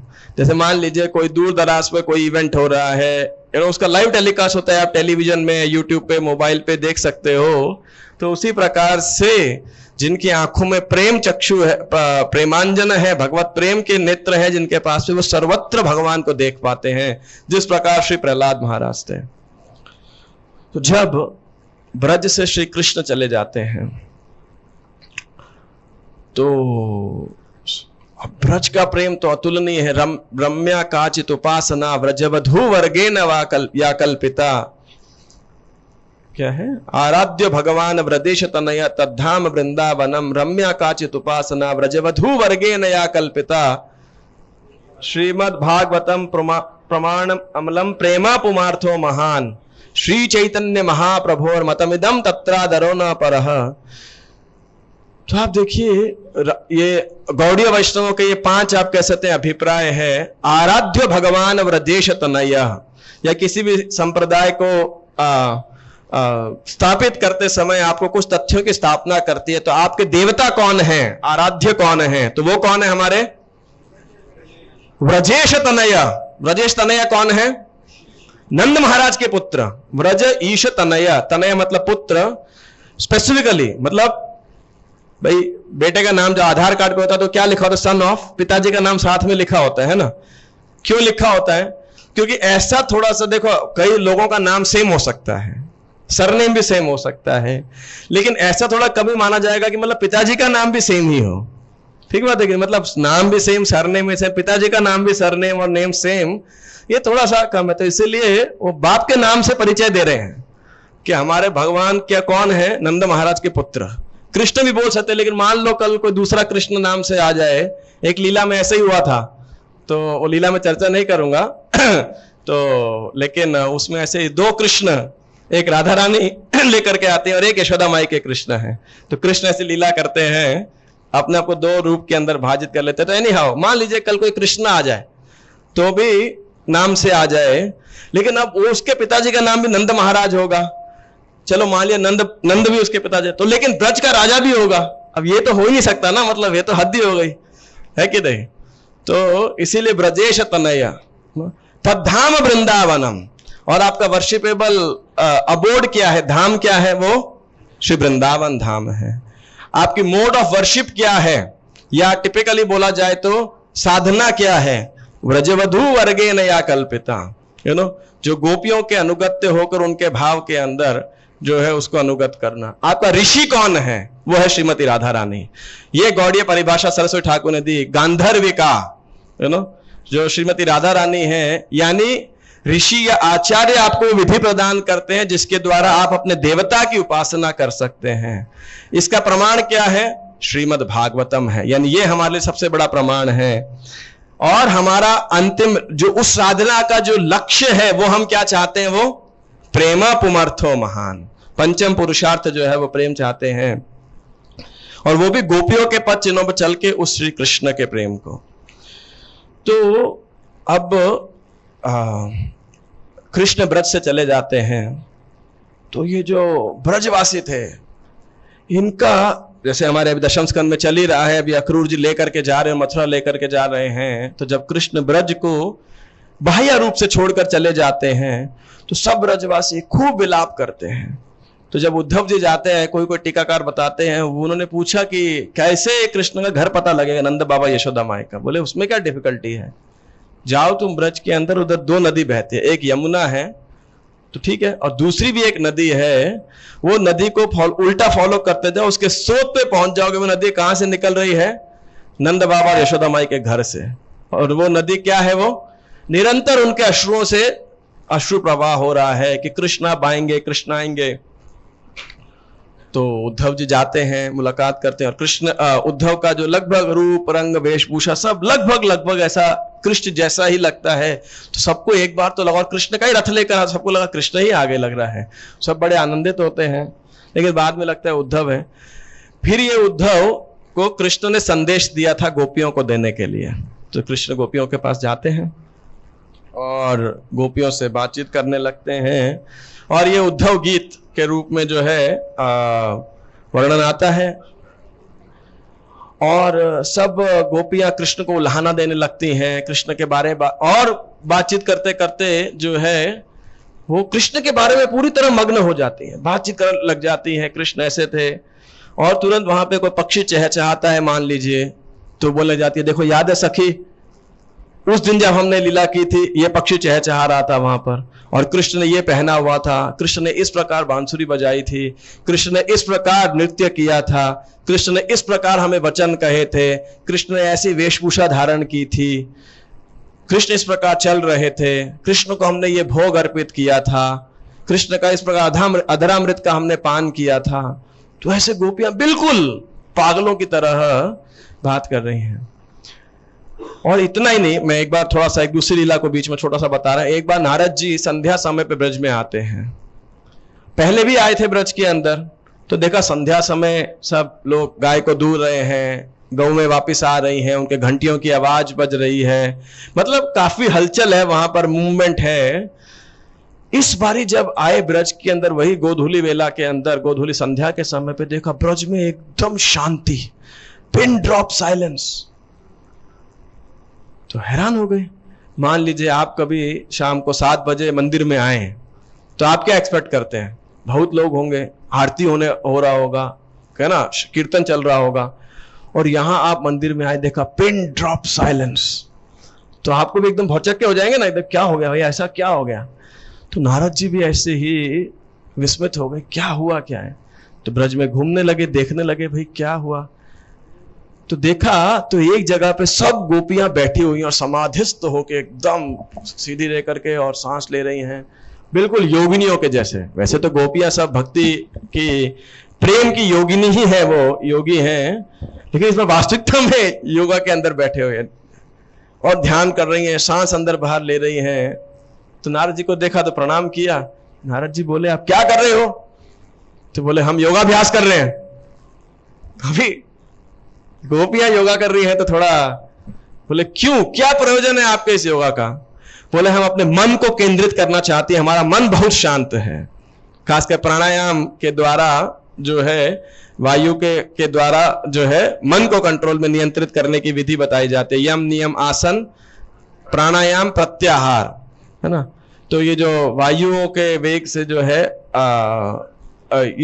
इससे मन को वश में किया जाता है प्राणायाम के द्वारा। तो बोला कि हमारा मन बड़ा अस्थिर है, तो हम मन को स्थिर करना चाहते हैं। ठीक है, किस बात से अस्थिर है आपका मन, क्यों उत्तेजित है? तो बोला कि हम कृष्ण को भूलना चाहती हैं, इसीलिए हम यह कर रहे हैं, क्योंकि उस लंपट कृष्ण की वजह से जो है हमारा मन उत्तेजित है, हम एजिटेटेड है, वो हमको छोड़ के चला गया है और इतना निर्दयी है, निष्ठुर है, हम उसको भूलना चाहते हैं, लेकिन क्या करें, भूल नहीं पाते हैं किसी भी क्षण। तो इसीलिए हम योगाभ्यास करें, आप डिस्टर्ब मत करो हम। आप सोचिए, ये गोपियों की दशा है। संता सदैव हृदयेषु विलोकयन्ति, वो कुछ भी देखती हैं तो उन्हें वही लीला याद आती है। जिस प्रकार श्री गौरांग महाप्रभु चैतन्य महाप्रभु जब वृंदावन की ओर जा रहे हैं, कहीं पर भी कोई नदी देखते थे, कोई जलाशय देखते थे, कोई पर्वत देखते थे, कोई तमाल वृक्ष देखते थे, तो उन्हें याद आता ये कृष्ण है। जलाशय देखते थे तो क्या याद आता था, यमुना जी है, कूद पड़ते थे उसके अंदर। पर्वत देखते थे तो वो गिरिराज गोवर्धन याद आता था, उद्दीपन हो जाता था उनके अंदर, है ना। ठाकुर भक्ति विनोद भी अपने भजन के अंदर लिखते हैं, वेणु श्रृंग पद्ध चिन्ह मेघमाला वसन शशांक मेघ करताला। इस प्रकार से भक्त ठाकुर कह रहे हैं कि क्या क्या चीजें जो है उनको उद्दीपन करती है। तो गोपियां कभी एक क्षण के लिए भी उनको प्रयास करना पड़ता है कृष्ण को भूलने के लिए। तो आप सोचो, हमें मतलब 24 घंटे में 2-4 क्षण कृष्ण को याद करने के लिए कितना मगजमारी करना पड़ता है, आप सोचिए, है कि नहीं। 16 माला, तो अगर ये नियम ना हो, मान लीजिए, है ना, कि चलो जितना मन आए उतनी माला कर लो, है ना, तो फिर हम कृष्ण का स्मरण एक क्षण भी नहीं कर पाएंगे। सच बात है कि नहीं, एटलीस्ट मैं तो नहीं कर पाऊंगा। आप में से कई उन्नत भक्त होंगे जो कृष्ण का स्मरण करते होंगे, लेकिन अधिकांशतः हमारी यही स्थिति रहती है। और गोपियों की स्थिति को देखिए, वो भूल नहीं पाती हैं। तो कृष्ण के जाने के बाद भी, और यहां आप सोचिए जहां कृष्ण ने उनको छोड़ दिया, तो योमाम पश्यति सर्वत्र सर्वम च मयि पश्यति, तो गोपियां सर्वत्र कृष्ण को देख रही हैं। और इसीलिए राधा रानी अब जब उद्धव जी जाते हैं, coming back to the same pass Uddhav, तो वहां देखे कि एक गोपी वो उस वार्तालाप में, बाकी सब तो उद्धव से बात कर रही है, लेकिन ये एक गोपी अलग बैठी हुई है और उस बातचीत से बिल्कुल इनडिफरेंट, उदासीन, उसे कोई लेना देना नहीं है। और वहां वो बैठी है ऐसे कृष्ण की विचारधारा के अंदर, कुछ तो भी मन में विचार कर रही है। और तभी सामने से क्या आता है, एक भ्रमर, बम्बल बी, और उसके काले रंग को देख करके उस गोपी को क्या विचार आ जाता है पूरा, कि ये उसी काले कृष्ण का काला दूत है ये। और उस भ्रमर से वो बातचीत करने लगती हैं। वो कौन है, श्रीमती राधा रानी। और उद्धव ये देख करके वो भौचक्के रह जाते हैं बिल्कुल, कि ऐसा भी प्रेम होता है, ये है भक्ति। और इसीलिए जब उद्धव जी क्या प्रार्थना करते हैं, कह रहे हैं अगर मैं डायरेक्ट, क्योंकि मैं कृष्ण का सखा हूं, तो डायरेक्ट मुझे कृष्ण, अगर मैं गोपियों के रज को मांगूंगा तो नहीं मिलेगी, उनके लिए थोड़ा एम्बेरसमेंट हो सकता है। तो उद्धव क्या प्रार्थना करते हैं कि ब्रज के अंदर मैं क्या बन जाऊं, एक घास का तिनका बन जाऊं, उससे क्या होगा, मुझे गोपियों के चरण धूलि प्राप्त हो जाएगी, है ना। तो ऐसा उद्धव जी का प्रार्थना था। और क्या गुल्म लता, उद्धव जी लता के रूप में वहां पर रहते हैं कि मुझे गोपियों के जो है चरण धूलि का आश्रय प्राप्त होगा। तो ये राधा रानी बिल्कुल प्रलाप कर रही हैं, बिल्कुल एग्जैक्ट वो कृष्ण को बात कर रही हो कि तुम उसी लंपट धूत के कृष्ण के दूत हो, और उसको बोली जा रही है कि ऐसे वो कृष्ण को ही संबोधित कर रही हैं। और जब वो भ्रमर चले जाता है वहां से, तो राधा रानी और ज्यादा विलाप करने लगती है कि कहीं ये क्रोधित होकर कृष्ण के पास जाके बता तो नहीं देगा, कृष्ण क्या सोचेंगे, कहीं कृष्ण मेरा त्याग तो नहीं कर देंगे। और राधा रानी उसके अंदर और महाभाव में आ जाती हैं और विलाप करने लगती हैं। तो ये जो दृश्य देखा उद्धव ने, तो बिल्कुल एकदम स्तब्ध हो जाते हैं वो बिल्कुल, कि ये भक्ति की महापराकाष्ठा है।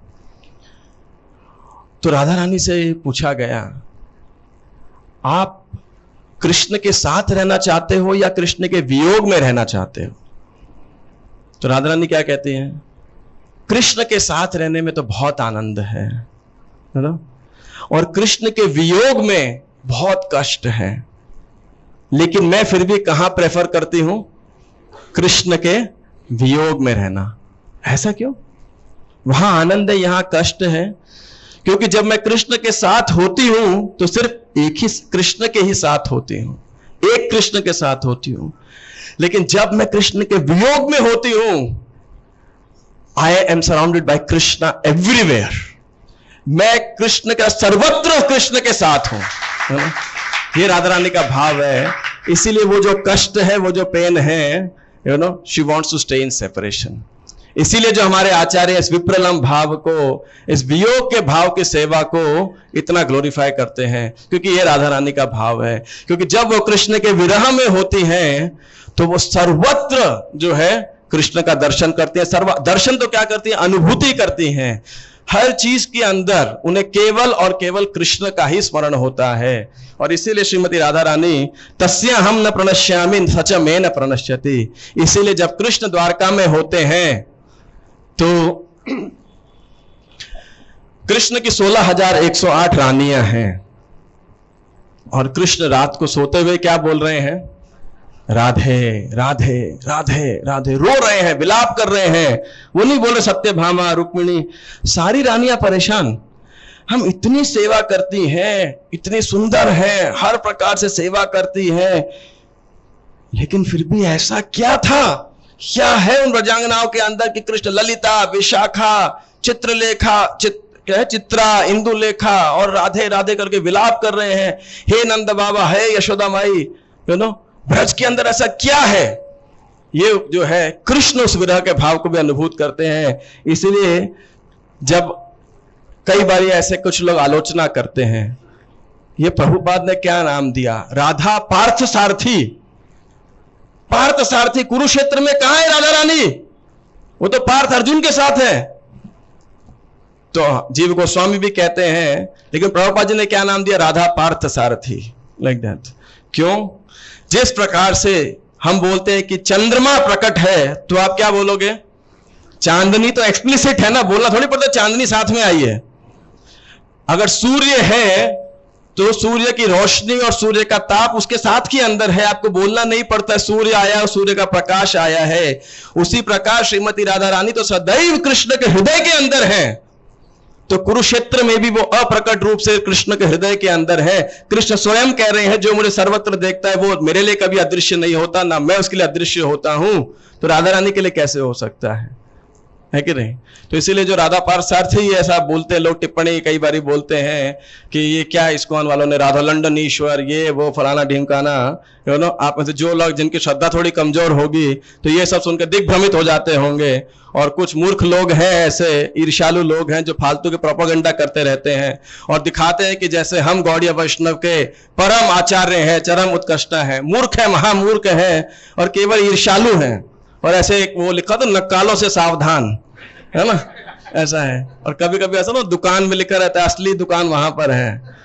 तो ऐसे नकली लोगों से सावधान रहिए, बेटर सुनिए ही मत यदि आपके अंदर वो तीक्ष्ण बुद्धि नहीं है ना। और ऐसे महामूर्ख यूट्यूब पे फैले पड़े हैं, और ऐसे इतने ईर्ष्यालु हैं कि जिनकी कोमल श्रद्धा है उनको व्हाट्सएप पे बार बार लिंक भेजे जाते हैं। आप बताइए, है कि नहीं?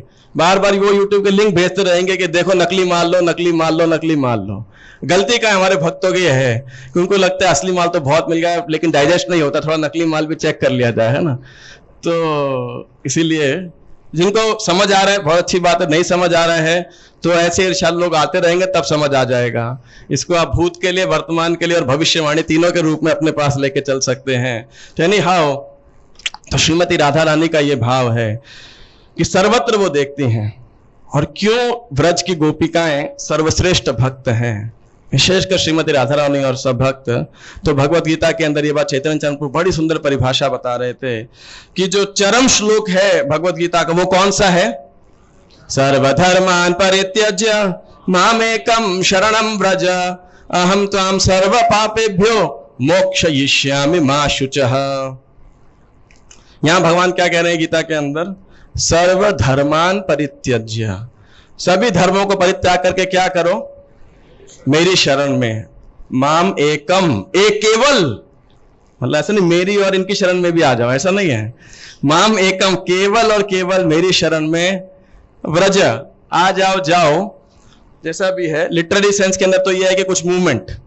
अब कुछ और है टीका का जो संस्कृति, व्रज मतलब होता है वैसे जाओ, या चलो, ये है। जैसे अर्जुन भी इस वर्ड को यूज करते हैं ना, स्थित प्रज्ञस्य का भाषा समाधिस्तस्य केशवम स्थित धीह किम प्रभाषेत किम आसीत व्रजेत किम, व्रजेत है ना, कि कैसे वो चलता है, जो स्थित प्रज्ञ होता है वो कैसे चलता है, तो ऐसे ही कि व्रज, चलो, जाओ।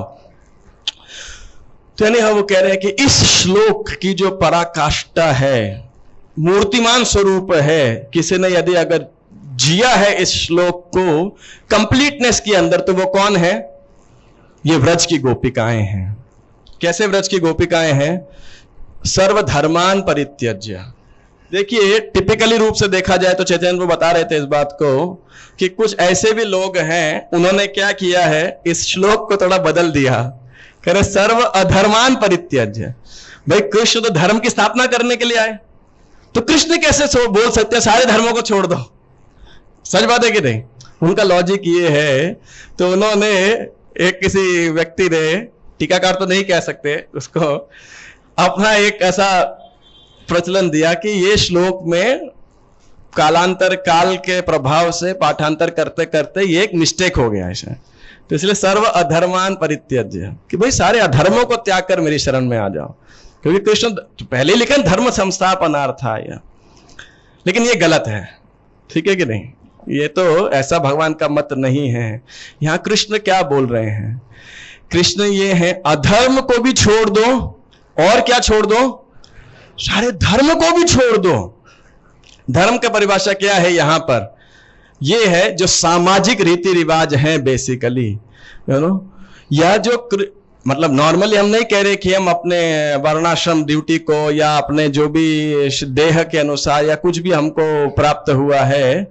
मेरा एक निवेदन था, कई भक्त ना पीछे खड़े होकर बातचीत कर रहे हैं, so if you are able to hear my sound I will request the devotees can maintain silence and hear, if you talk go to the pandal and talk there, जिनको वार्तालाप करना है वह पंडाल में कर सकते हो बातचीत जा करके।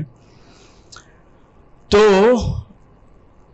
मैं क्या कह रहा था, सर्वधर्मान परित्यज्य मामेकम, यहां कृष्ण के लिए अल्टीमेट शरणागति क्या है कि कृष्ण के लिए जो अधर्म है, जो बुरा है, उसे तो छोड़ना ही है जो प्रतिकूल है, लेकिन और कुछ भी जो सही भी है वास्तविकता के अंदर, उसे भी क्या करो, छोड़ देना।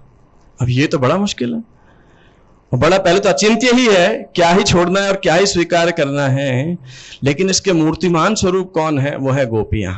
कैसे, कृष्ण ने बांसुरी बजाई और अपने घर को, परिवार को, माता पिता को, पति को, बच्चों को छोड़ करके आधी रात के अंदर गोपियां तुरंत कृष्ण का संग करने के लिए जंगल में आ गई। आप सोचिए, और उस काल के दौरान तो आज भी, लेकिन उस काल के दौरान कोई स्त्री इस प्रकार से अपने घर को छोड़ करके आ जाए तो ये तो उसके लिए आध्यात्मिक सामाजिक आत्महत्या है ये उसके लिए, समाज में उसे बिल्कुल भी मतलब तिरस्कृत, अपमानित उसे की दृष्टि से उसको देखा जाएगा, स्वीकार ही नहीं किया जाएगा। खासकर पुराने काल के अंदर हम देखते हैं, एक किसी धोबी के कहने पे मर्यादा पुरुषोत्तम श्री रामचंद्र ने सीता देवी को छोड़ दिया, तो उस स्त्री के लिए तो सबसे बड़ा उसका सम्मान है, उस परिवार को, सामाजिक प्रतिष्ठा को त्याग करके वो कहां पे अर्धरात्रि के दौरान कृष्ण की बांसुरी को सुन करके कृष्ण के पास सब कुछ छोड़ करके आ गई। अब इसके आगे क्या होता है, कृष्ण क्या कह रहे हैं उन्हें, क्यों आ गई आप यहां पर, आप वापिस जाओ। आप सोचिए, इसीलिए कृष्ण जब कह रहे दृढ़ व्रता, देखो सेवा में दृढ़ता, भगवान की भक्ति में हमें बोला था उत्साहात निश्चयात धैर्यात, निश्चय, दृढ़ निश्चय होना चाहिए, डिटर्मिनेशन इज रिक्वायर्ड। क्यों, किस लिए डिटर्मिनेशन रिक्वायर्ड है, कि जब भक्ति में बाधा आए, शारीरिक, मानसिक, आध्यात्मिक, सामाजिक, आर्थिक, किसी भी प्रकार की बाधाएं आए, तो वही व्यक्ति बाधा को पार कर सकता है जो दृढ़ प्रतिज्ञ है, you know? When the going gets tough, only the tough gets going, you know, like that. तो लेकिन तो आप देखिए, कोई भक्त है, साधक है, भक्त है, भक्ति कर रहा है, दृढ़ प्रतिज्ञ है कृष्ण की सेवा करने के लिए और भक्ति के मार्ग में आगे बढ़ते जा रहा है। कोई भी बाधा आती है, मुसीबत आती है, समस्या आता है, फिर भी दृढ़ प्रतिज्ञ है और कृष्ण के चरण कमल की ओर जाता है, तो हम उसे बोलेंगे बहुत दृढ़ है। लेकिन गोपियों के जीवन में कौन है बाधा? क्या बाधा है? स्वयं Shri Krishna. The very object of the service is distracting you from the service। आप सोचिए, जिसके लिए आप घर बार छोड़ करके आए, वही कह रहा है वापस जाओ, मैं आपकी सेवा को स्वीकार नहीं करूंगा। आप ये सोचिए, जस्ट इमेजिन। तो गोपियां क्या बोले? भाग जाए यहाँ से, हमें भी नहीं चाहिए। और क्या? कोई आदमी बोलेगा ना, क्या है तुम्हारे लिए इतना त्याग किया और तुम इतने निष्ठुर हो, इतने एहसान फरामोश हो, तो ठीक है, अब नहीं देखना तुम्हारा, भागो यहां से, है ना, किसी और की सेवा कर लेंगे, क्या फर्क पड़ता है हमें? नहीं। लेकिन गोपियां आशिलस्य वा पादरताम पिनष्टु माम दर्शनान मर्महताम करोतु वा यथा तथा वा विदधातु लंपटो मत प्राण नातस्तु स एव ना परह। कि हे कृष्ण, क्या इसका हिंदी अनुवाद क्या है? यदि आप मुझे दर्शन न देकर मर्माहत करें, चाहे मेरा गाढ़ आलिंगन करें, अथवा दर्शन देकर मुझे मर्माहत करें, वे लंपट तो कुछ भी करने में स्वतंत्र है, क्योंकि वे नित्य प्रतिबंध रहित मेरे आराध्य प्राणेश्वर हैं। मतलब हे कृष्ण, आप हमें त्याग दो, हमारी सेवा का त्याग दो, हम आपको नहीं त्याग सकते। ये है गोपियां, कोई दिक्कत नहीं है ना? ये है गोपी भाव, है ना? ये है दृढ़व्रता उनकी। इसलिए टॉप मोस्ट योगिनी, टॉप मोस्ट महात्मा जो कृष्ण परिभाषा दे रहे हैं, दृढ़व्रता है, ये है श्री गोपियां, है ना? और इसीलिए आप देखिए, सर्वधर्मान परित्यज्य, है ना, अपनी सामाजिक प्रतिष्ठा को दांव पे लगा करके वो गोपियां क्या कर रही हैं? कृष्ण के पास चली गई। जब ऐसा त्याग किया और जब कृष्ण अदृश्य हो गए रास, तो जब गोपियों ने ऐसा बोला, तो यहां पे वो विरह गीत के अंदर क्या कह रही हैं? ये जब कृष्ण रास लीला से अदृश्य हो जाते हैं, पहले तो उन्हें बोलते हैं कि आप चले जाओ, गोपियां फिर उन्हें बात करती हैं और कृष्ण मान जाते हैं, रास नृत्य प्रारंभ होता है, उन कृष्ण विहार करने लगते हैं, बीच में कृष्ण अदृश्य हो जाते हैं और गोपियां पागल की तरह उन्हें खोजने लगती हैं, है ना? तो हे कृष्ण कहां पे हो? और कृष्ण के विषय बातचीत करने लगती हैं और उस विरह गीत में कहते हैं, पति सुतान्वया भ्रात बांधवान अति विलंघ्यते अंत्यच्युता गता गति विदस्तवोद गीत मोहिता कितव योषिता कस्त्यजे निशी। और इसके बाद क्या कह रही हैं वो? हाँ सॉरी, पति सुतान्वय भ्रात बांधवान, हमने अपने पति को, अपने बच्चों को, सुत भ्रात बड़े बूढ़ों को, अन्वयान अन्वय पूर्वजों को, भारत बांधवान भाइयों और रिश्तेदारों को पूरी तरह ठुकरा दिया। किसके लिए? आपके दर्शन के लिए। नाति विलंघ्य, यू नो, तो केवल आप ही ऐसे हो जो अर्धरात्रि में आए हुए आपके बांसुरी तेज संगीत से मोहित होकर तरुणी परिस्थितियों को परित्याग करेगा। आप ही केवल ऐसे निष्ठुर हो सकते हो कि आपके लिए हम इतना त्याग करके आए और आप हमारा त्याग कर रहे हो, यू नो, आप हमें छोड़ के चले गए हो। हे कृष्ण, आप कितने निष्ठुर हो, यू नो। और इस प्रकार से जो है, फिर भी गोपियां क्या कह रही हैं कि नहीं, हमें कृष्ण की ही सेवा करनी है, हमें कृष्ण का ही संग करना है। यह है वास्तविकता के अंदर गोपी भाव। तो कृष्ण क्या करेंगे? अहम त्वाम सर्व पापेभ्यो मोक्षयिष्यामि मा शुचः। तो कृष्ण क्या करते हैं? जैसे ही गोपियां रासलीला के लिए जब निकलती हैं, तुरंत कृष्ण बिल्कुल सेम उन्हीं के जैसे छाया गोपी या माया गोपी जैसे बना करके और उनके घर के अंदर उसी रूप के अंदर स्थित कर देती हैं। तो उनके रिश्तेदारों को क्या लगता है, हमने रोका था और ये रुक गई, है कि नहीं। लेकिन अपने आध्यात्मिक शरीर के अंदर कृष्ण गोपियां जो है श्री कृष्ण के साथ हैं, रास नृत्य कर रही हैं, और उनकी सामाजिक प्रतिष्ठा को भी कृष्ण ने सदैव रक्षा किया। कृष्ण बाध्य है ऐसे भक्तों की रक्षा करने के लिए। अहम तो हम सर्व पापेभ्यो मोक्षेश मां शुचः, डरो मत। और इसीलिए एक बारी क्या हुआ कि राधा रानी और कृष्ण एक कुंज के अंदर बैठे हुए थे। तो ये जो है राधा रानी बहुत दुखी वहां बैठी हुई हैं और उनका चेहरा बिल्कुल सूखा हुआ। तो कृष्ण बोले, हे प्रिया क्या हो गया, क्यों इतनी उदास बैठी हो तुम, है ना। तो कहती हैं कि देखो लोग गोकुल में मेरे बारे में क्या कह रहे हैं, मुझे कह रहे हैं कि मैं कृष्ण कलंकिनी हूं, है ना, कि मैं कृष्ण के द्वारा कलंकित हूं, ऐसे मेरे बारे में जो है लोग बोल रहे हैं। और खासकर जो मेरे प्रतिपक्ष की गोपियां हैं वो ऐसा आक्षेप लगा रही हैं। मेरी सामाजिक प्रतिष्ठा पूरी तरह दांव पे लगी हुई है। मेरा क्या कसूर है, मेरे क्या अपराध किया, यही अपराध है कि मैं निष्कपट भाव से आपसे प्रेम किया, यही मेरा अपराध है बस, और इसकी सजा मुझे मिल रही है ना। लेकिन मैं ऐसे अपमान के साथ, तिरस्कार के साथ में नहीं रह सकती, तो इससे अच्छा है मैं अपने प्राण त्याग दूंगी, ऐसे कृष्ण को बोली। तो कृष्ण कहते हैं, हे राधा रानी आप चिंता मत करो, आप देखो जो तुम्हारा नाम बदनाम कर रहे हैं या आपकी तुम्हारी निंदा कर रहे हैं इस प्रकार से, कैसे मैं तुम्हारी महिमा को उन्हीं के बीच में स्थापित करूंगा, है ना। तो ठीक है। अब अगले दिन क्या हो गया, कृष्ण फिर रात को गए और फिर देखना, तुम देखोगे कि मैं सच बोल रहा हूं, कौनते प्रति जानी ही नमे भक्त प्रणश्यति। तो अब भगवान क्या करते हैं, सो जाते हैं रात को, और सुबह सुबह जब यशोदा माई उनको उठाने के लिए जाती है तो कृष्ण को एकदम तेज बुखार हुआ होता है, एकदम भयंकर फीवर, शरीर तप रहा है बिल्कुल।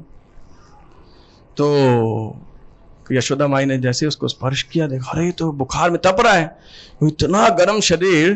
तो यशोदा भी मूर्छित हो गई। तो नंद बाबा आए तो वो भी एकदम उत्तेजित हो गए, और जो है पहले यशोदा माई ने ट्राई किया उठाने का, उठो उठो उठो, कृष्ण उठ नहीं रहे, उठो हे पुत्र उठो, हे लाला उठो। तो अब उठ नहीं रहे, वो कृष्ण तो पूरे मूर्छित अवस्था में। ये देख करके उनको लगा कि कृष्ण की मृत्यु हो गई है। ऐसा मन में स्वाभाविक है, माता है तो उनके मन में आया ऐसा कुछ, मेरे पुत्र को कोई दुर्घटना ना हो गई हो। तो यशोदा माई बेहोश हो गई। नंद बाबा आए तो वो भी जोर जोर से रोने लगे, चलने लगे, हाय क्या हो गया, हाय क्या हो गया। तो सारे गोप भी इकट्ठे हो गए, वो भी रोने लगे। तो नंद बाबा सब अलग अलग प्रकार के जो जिसको मंत्र उच्चारण आता था, जो औषधि आती थी, सब ट्राई कर लिया। कोई पट्टी लगा रहा है, पैर दबा रहा है, कोई नरसिंह मंत्र जाप कर रहा है, कोई जिसको जो भी था उनको आता था, सब ट्राई कर लिया। नंद बाबा बोले, अरे भाई जाओ कोई डॉक्टर ढूंढ के लेके आओ, बढ़िया डॉक्टर ढूंढ के लेके आओ। तो ठीक है, अब सब अलग अलग दिशा में गए, लेकिन उन्हें कोई ऐसा योग्य मिला ही नहीं। जब वापस आ रहे थे तो नंद बाबा को एक वैद्य मिलता है। तो उसके एक हाथ में वो क्या बोलते हैं, जो किताबें, मतलब पुस्तकें कह लो या पोटली कह लो, जो भी ऐसा, तो वो थी। और एक हाथ में उसके पास में कुछ मेडिसिन थे, आयुर्वेदिक औषधि, आसव, अरिष्ट और ये सब वगैरह जो है पास थे। तो नंद बाबा को उसने तो देखा, तो उसने बोला, नंद बाबा और सब ढूंढ रहे थे, तो बोला मैं एक बहुत ही योग्य वैद्य हूं, चिकित्सक हूं, और मैं किसी भी प्रकार की बीमारी को दूर कर सकता हूं। अब डूबते को तिनके का सहारा। तो बोले जल्दी आओ, आप ही को खोज रहे थे हम। तो नंद बाबा लेकर के आते हैं उन्हें, और उन्हें आदर देते हैं, उनको नमस्कार करते हैं, और फिर अपने पुत्र के पास लेके जाते हैं। और कि भाई देखो क्या हो गया, ये तो जग ही नहीं रहा, कुछ प्रतिक्रिया नहीं हो रही इसके अंदर, ऐसा लग रहा है सांस भी नहीं आ रही है। तो वैद्य कृष्ण की नाड़ी देखते हैं, कह रहे नहीं अभी जीवन तो है ना, अभी मृत नहीं है। तो चलो ठीक है। तो बोला मैंने बीमारी भी पकड़ ली है कि क्या बीमारी है, क्यों उनकी ये स्थिति है, और मेरे पास की दवाई भी है, मैं दवाई दे दूंगा, ये ठीक हो जाएंगे। लेकिन उसके लिए मुझे एक उचित अनुपान चाहिए, है ना। तो अनुपान मतलब एक पात्र चाहिए एक सुपात्र चाहिए जिसके अंदर दवाई को दिया जा सके। अगर आप मुझे ये ला दोगे तो उसमें मैं मेडिसिन दे दूंगा इन्हें और ये ठीक हो जाएंगे। तो बताइए भाई क्या है अनुपान, बताओ। जो चाहिए हम लाके देंगे, सोने का है, चांदी का है, जवाहरात का है, क्या है बताइए, हम तुरंत अनुपान लाके देते हैं आपको। तो वो बोले कि ये थोड़ा सा मुश्किल है। बोला मुझे एक महापतिव्रता स्त्री चाहिए। अच्छा, तो उसे क्या करना होगा? उसको मैं एक पात्र दूंगा, उस पात्र में 1000 छिद्र हैं। 1000 छिद्र, जैसे आप अभी देखेंगे अभिषेक होता है तो लास्ट में भगवान को स्नान कराया जाता है। आपको क्या लगता है वो क्या होता है? क्या होता है वो जो चीज होती है?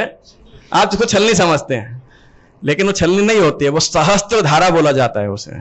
ऐसा है, यू नो, जो उपचार है वो सहस्त्र धारा, मतलब 1000 सॉरी सहस्त्र मीन्स 100 1000 या टिपिकली 1000 उसके अंदर छिद्र, ताकि 1000 क्या बोलेंगे धाराएं, स्ट्रीम्स जल से उसको स्नान करा सकें। ऐसा है।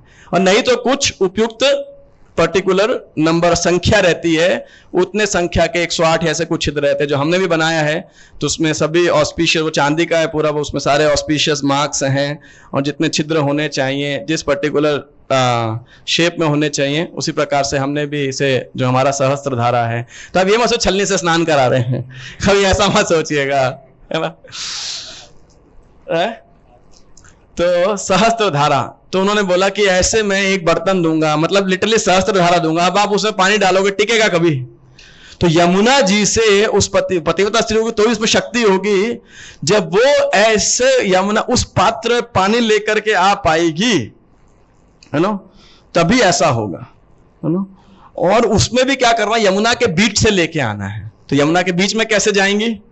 तो मैं कृष्ण के कुछ केश को काट करके उस केश से एक पुल बनाऊंगा, यमुना के इस पार से उस पार तक। आप सोचिए, बाल का पुल, है ना। तो ये पुल पे चल करके उस पतिव्रता स्त्री को यमुना के बीच में जाकर 1000 छिद्रों वाले उस पात्र में यमुना का जल लेकर के आना है और उसको मैं कृष्ण को दूंगा, तब ठीक हो जाएंगे। अरे भाई, ये तो बड़ी कठिन परीक्षा है। लेकिन अब ये तो, इससे तो ब्रज की सारी स्त्रियों के पतिव्रता व्रत के ऊपर भी संदेह हो जाता है। तो कई स्त्रियां आई कि भाई हम करते हैं। तो और उसने तब तक वो कृष्ण का थोड़ा सा बाल काटा और पुल भी बना दिया इस तरफ, बोले अब करना है। तो पूरे ब्रज में गया और कई ब्रज की स्त्रियां आई, है ना, लेकिन सफल तो नहीं होना था। तो फिर कौन आई? जो उनकी क्या बोलते हैं, मतलब नहीं, सास नहीं, सास की बेटी, ननद हो गए ना, जटिला। तो ननद, सास का नाम है जटिला और कुटिला नाम है उनकी, ननद हुआ ना, भाभी हुआ, जो भी है, मतलब आप समझ गए जो उनकी। तो वो कुटिला आती है, बोली मेरे समान तो कोई पतिव्रता स्त्री है ही नहीं। तो बड़े अहंकार से वो कहती मैं करके दिखाऊंगी अभी। तो जैसे ही गई, और वो कौन बात कर रहा है, तो जो है उस केश के बाल के पुल के ऊपर जैसे ही पैर रखा, वो जमुना जी में जाके गिरी सीधा जाकर। तो कई लोगों को खींच के निकालना पड़ा उसे, बड़ी बेइज्जती है उसकी, है ना। तो बड़ी खुंदक में गुस्से में चली गई, है ना। और ये गुस्से में कह रही है कि ये वैद्य पागल है ना, उल्टी सीधी परीक्षा रखता है। और अगर मैं पतिव्रता नहीं हूं तो पार्वती तो की पतिव्रता नहीं है। ऐसे वो खुंदक खा के गुस्सा करके जो है चली गई वहां से बड़बड़ाते हुए। तो वो डॉक्टर बड़ा हैरान भाषा बोला, देखो तुमको ना पतिव्रता स्त्री की शक्ति का अंदाजा नहीं है, बोल दिया। फिर आती है उसकी सास जटिला, मैं ट्राई करूंगी। तो वो भी ट्राई करती है और धड़ाम जमुना जी में गिरती है, सेम, उसको भी बाहर निकाला जाता है। तो अब तो बड़ी समस्या हो गई कि भाई क्या किया जाए। तो अब ऐसा अनुपान कहां से मिलेगा? तो यशोदा माई बोली कि अरे भाई तुमको वैद्य छात्र जानते हो, ज्योतिष भी जानना चाहिए तुमको। तो बोले हाँ मैं जानता हूं। तो पता लगाओ अपनी ज्योतिष विद्या से कौन वो पतिव्रता स्त्री और कहां मिलेगी। तो उसने मिट्टी ली और वही जमीन पे कुछ यंत्र वंत्र सब बनाने लगा, कुछ उसने गणनाएं करी। गणना करके बात बोला कि फाइनली अब यह समस्या का समाधान मिल गया। ज्यादा दूर नहीं जाना पड़ेगा। इसी ब्रज के अंदर इस ब्रह्मांड की सर्वश्रेष्ठ पतिव्रता स्त्री है। कौन है बुलाओ? बोले उसका नाम राधा है, उसको लेके आओ। अभी रुको, अभी खत्म नहीं हुआ, अभी लेके आओ, अभी खत्म नहीं हुआ, तो उसको लेके आओ। तो यशोदा माई ने तुरंत राधा रानी को बुलाया। राधा रानी को तो बड़ा अच्छा लगा, भाई ऐसा आदेश मिला है कृष्ण की सेवा करने के लिए। नंद भवन में वो आती हैं, जैसे ही आते हैं पूरे भवन को प्रकाशित कर देती हैं। तब तक कांचन गौरांगी, पूरा प्रकाशमान हो जाता है वह उनके तेजस्वी देह से। और तुरंत वो डॉक्टर राधा खड़ा होता है, राधा रानी को प्रणाम करता है। और राधा रानी भी वहां सब जितने समाज के बड़े लोग थे उनको प्रणाम करती है। और फिर नंद बाबा यशोदा माता की आज्ञा लेकर के, पात्र लेकर के और यमुना के किनारे जाती है। और पूरा समय कृष्ण को ध्यान करते हुए यमुना जी के किनारे बड़े नम्र भाव से जाती हैं। और जो है तो सब ब्रजवासी उनका गुणगान कर रहे थे। अब वो यमुना जी के किनारे पहुंचती हैं, बिल्कुल अब परीक्षा शुरू होती है। और जैसे ही वो थोड़ा झुकती है तो क्या देखती है? यमुना के जल में कृष्ण का प्रतिबिंब है वहां पर, और कृष्ण मुस्कुरा रहे हैं वहां पर दोनों जल के अंदर। तो और कृष्ण कहते हैं मां शुचः, डरो मत, है ना। और फिर राधा रानी एकदम रिलीव हो करके उस पात्र को पकड़ती हैं और फिर उस पुल के ऊपर चढ़ती हैं। और उसके बाद में वो जो पात्र था 1000 छेद वाला, उसके अंदर यमुना का जल भरती हैं, वहीं खड़ी होती हैं और ललिता को कहती हैं देखो कोई बूंद गिर तो नहीं रही है। तो ललिता देवी प्रैक्टिकली पूरा लेंस लगा के एग्जामिनेशन करती हैं और सर्टिफाई करती हैं, नहीं नहीं कुछ नहीं गिर रहा है ना। तो तब राधा रानी उस बुल से बोली कि इस पात्र से तो एक धारा क्या एक बूंद तक नहीं गिर रही है ना। तो काफी देर तक ललिता पूरे दिव्य आनंद के अंदर श्रीमती राधा रानी को कहती हैं आप आ जाओ। और जब वो बाहर आती हैं तो पूरे ब्रज के अंदर श्रीमती राधा रानी की जय, श्री वृषभानु नंदिनी की जय, और ऐसे पूरा जयकारा लग रहा था राधा रानी के नाम का।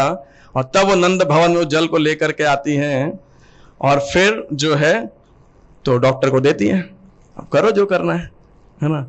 और वो डॉक्टर क्या बोलता है कि हे राधा रानी, इस पूरे ब्रज भूमि के अंदर सर्वश्रेष्ठ प्रतिव्रता शिरोमणि यदि कोई है तो वो आप हैं। आप सौभाग्यशाली हैं, महासौभाग्यशाली हैं। तो बाकी सब जो स्त्रियां थी जो पहले कह रहे थे हम पतिव्रता हैं, तो वो सब तो फेल हो गई थी पहले। तो इकट्ठी होके वो भी बड़बड़ाने लगी, कह रही देखो क्या चल रहा है, विधाता की क्या करनी है ना। मतलब वो बोलते ना आज भाग्य हमारे साथ नहीं था, रेखाएं हमारे साथ नहीं थी। कह रहे कि हम तो अपने पतियों को इतने एक मन से सेवा करते हैं, अपने पति और संतान को, लेकिन हम में से कोई यमुना का पानी नहीं लेके आ पाई। लेकिन ये जटिला की बहू और कलंकिनी, और देखो 1 मिनट के अंदर जो है ये लेकर के आ गई, इतनी आसानी से। देखो गहना कर्मणो गति ही, कर्म की गति को समझना असंभव है। यानी वैसे वो नहीं बोलती, ये तो मेरा है कि यानी विधाता भाग्य को समझ पाना बहुत ही मुश्किल है। तो यानी हाँ वो ऐसे बोल रही थी। लेकिन वो डॉक्टर क्या करता है, फिर राधा रानी को बोलता है कि आप उस जल में से 3 अंजुलि जल लीजिए और उसको एक पात्र में रखिए। और उसके साथ उसने कुछ तो मेडिसिन मिक्स किया उस 3 अंजुलि जल को और कृष्ण को पिलाया, और तुरंत कृष्ण क्या हो गए, ठीक हो गए। श्री कृष्ण भगवान की, श्रीमती राधा रानी की। और फिर यशोदा माई बहुत खुश होती हैं। तो यशोदा माई उनको कुछ दूध और मक्खन दे देती है, लेकिन राधा रानी मना कर देती हैं। और फिर यशोदा माई उसी दूध और मक्खन को कृष्ण को ऑफर करती हैं। तो कृष्ण उसको स्वीकार करते हैं और उसमें से फिर भाग क्या करते हैं, यशोदा माई को जब होते हैं तो राधा रानी को अब वापस यशोदा माई ऑफर करते हैं। तो अब जो महाप्रसाद था कृष्ण का वो राधा रानी जो है स्वीकार करती हैं। और इस प्रकार कृष्ण ने राधा रानी के सतीत्व प्रतिवत्य को जो है पूरे ब्रज के अंदर जो है स्थापित किया। अहम त्वाम सर्व पापेभ्यो मोक्षयिष्यामि मा शुचः।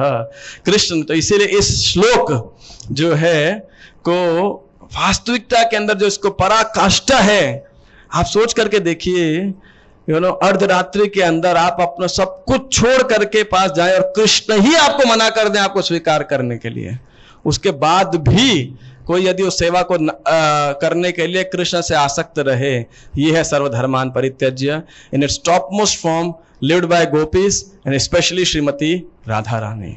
तो राधा रानी जो है इस भाव कृष्ण के प्रति पूर्ण शरणागति के इस भाव की मूर्तिमान स्वरूप हैं। इसी मूर्तिमान स्वरूप का का अनुसरण कर रहे हैं कौन? हमारे फाउंडर आचार्य श्रील प्रभुपाद। किस प्रकार से वृद्धावस्था के अंदर 70 वर्ष की उम्र के अंदर वैदिक या इवन प्रभुपाद के समय में भी ये माना जाता था सन्यासी को भारतवर्ष छोड़ करके पाश्चात्य जगत में नहीं जाना चाहिए, है ना, नहीं तो वो सन्यासी कलंकित माना जाता था। है समुद्र क्रॉस करके वापस आया है।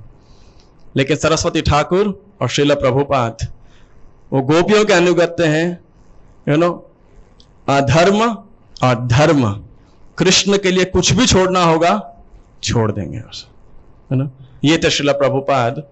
दूसरा, श्रील प्रभुपाद वृद्ध थे, शारीरिक रूप से देखा जाए तो अशक्त थे। आप में से कितने भक्त हैं जो 70 एज हो गई है उनकी? कोई है यहाँ पे जो 70 वर्ष की उम्र का है? यहाँ पर कौन कौन है? एक माता जी हैं पीछे बस, और दो लोग 70 क्रॉस किए हैं। तो लिटरली अगर देखा जाए, भक्ति चारू स्वामी महाराज कहते थे, कह रहे हम प्रभुपाद के शिष्य हैं, प्रभुपाद की सेवा किए हैं, लेकिन 40 साल तक भी हम प्रभुपाद को नहीं समझ पाए। ऐसे कैसे नहीं समझ पाए? आपने ग्रंथ लिखे प्रभुपाद के, प्रभुपाद से सुना, प्रभुपाद की सेवा की, खुद निजी सचिव रहे हैं प्रभुपाद जी के, आप नहीं समझ पाए? बोले भक्ति चारू महाराज बोले, मैं प्रभुपाद को तभी समझ पाया जब मैं 70 वर्ष का हुआ था। क्यों? तब पता लगा अकेले एक विदेश में जा करके और प्रचार करना। 70 वर्ष उम्र किसकी है? काम करने की, नया धंधा शुरू करने की, या रिटायरमेंट की? सच बात है ना प्रभु जी? 70 वर्ष की उम्र में आप सोचेंगे कि मैं कुछ एडवेंचर करता हूं, एंटरप्रेन्योरशिप स्टार्ट करता हूं? नहीं ना, आप तो बस बच्चों को दो, सब साफ करके भाई रिटायर हो जाओ। सच बात है कि नहीं है? प्रभु जी क्या कहते हैं? यह 70+ ना? आसान है, मुश्किल है? अब प्रभुपाद उस उम्र में अगर लोग सन्यास भी लेते थे तो ज्यादातर लोग क्षेत्र सन्यास लिया करते थे।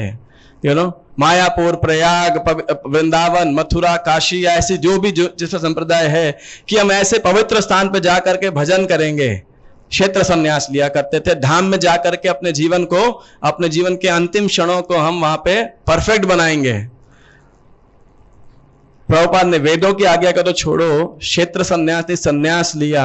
वृंदावन में रहते हुए 70 वर्ष की उम्र में उस वृंदावन को छोड़ दिया कृष्ण की सेवा करने के लिए। आप सोचें, वृंदावन कृष्ण के साथ रहते हुए, कृष्ण के निज धाम में रहते हुए, उस वृद्धा अशक्त अवस्था के अंदर उसी वृंदावन को छोड़ दिया उसी कृष्ण की सेवा करने के लिए। आप सोचिए, यह है वास्तविकता में गोपी भाव, है ना, कि कृष्ण की सेवा के लिए कुछ भी, कहीं भी, कैसे भी, कोई भी तकलीफ आए, मारो भी राखो भी जो इच्छा तोहार,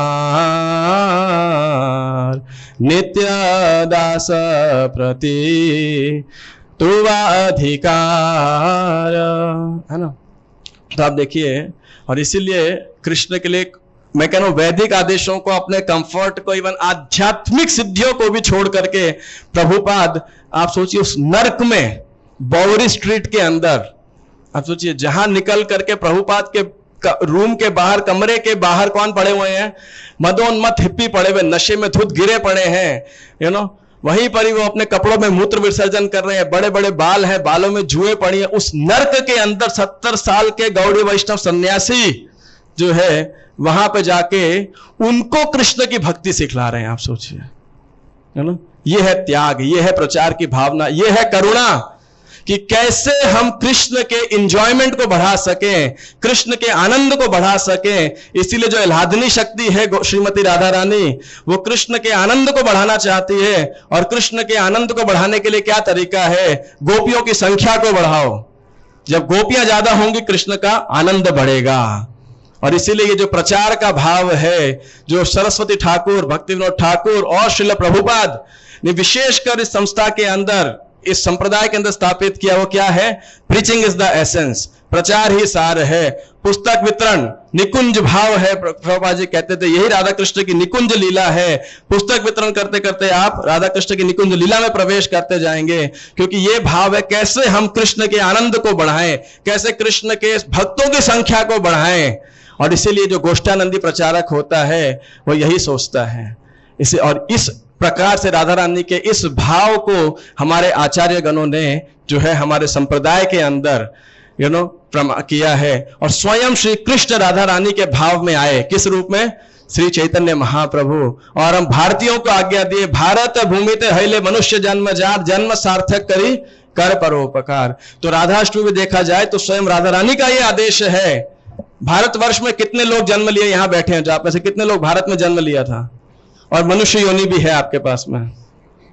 तो दोनों कंडीशन हमारे पास में है। यह स्वयं राधा रानी का, स्वयं चैतन्य महाप्रभु का आदेश है, जन्म सार्थक करी कर परोपकार। अपने जन्म को सार्थक करो और दूसरों का परोपकार करो। आज राधा अष्टमी पे सर्वश्रेष्ठ उपहार हमारा यही हो सकता है। श्रीमती राधा रानी को हमारा आभार यही प्रकट कर सकते हैं, अपनी कृतज्ञता को हम ऐसे प्रकट कर सकते हैं कि अपने जन्म को सार्थक करने के लिए दृढ़ प्रतिज्ञ हो, हम कृष्ण के प्रसन्न दृढ़ प्रतिज्ञ हो, और साथ ही साथ दूसरों के हित के लिए परोपकार इस कृष्ण भावामृत आंदोलन के प्रचार में लगे हैं। यथा संभव, यथाशक्ति, यथामति, लेकिन ऑफ कोर्स वैष्णवों के मार्गदर्शन के अंदर, ताकि हम सही संदेश सही प्रकार से सही लोगों को सही समय पर सही प्रकार से प्रस्तुत कर सकें और माध्यम बन सके इस श्रीमती राधा रानी की कृपा का।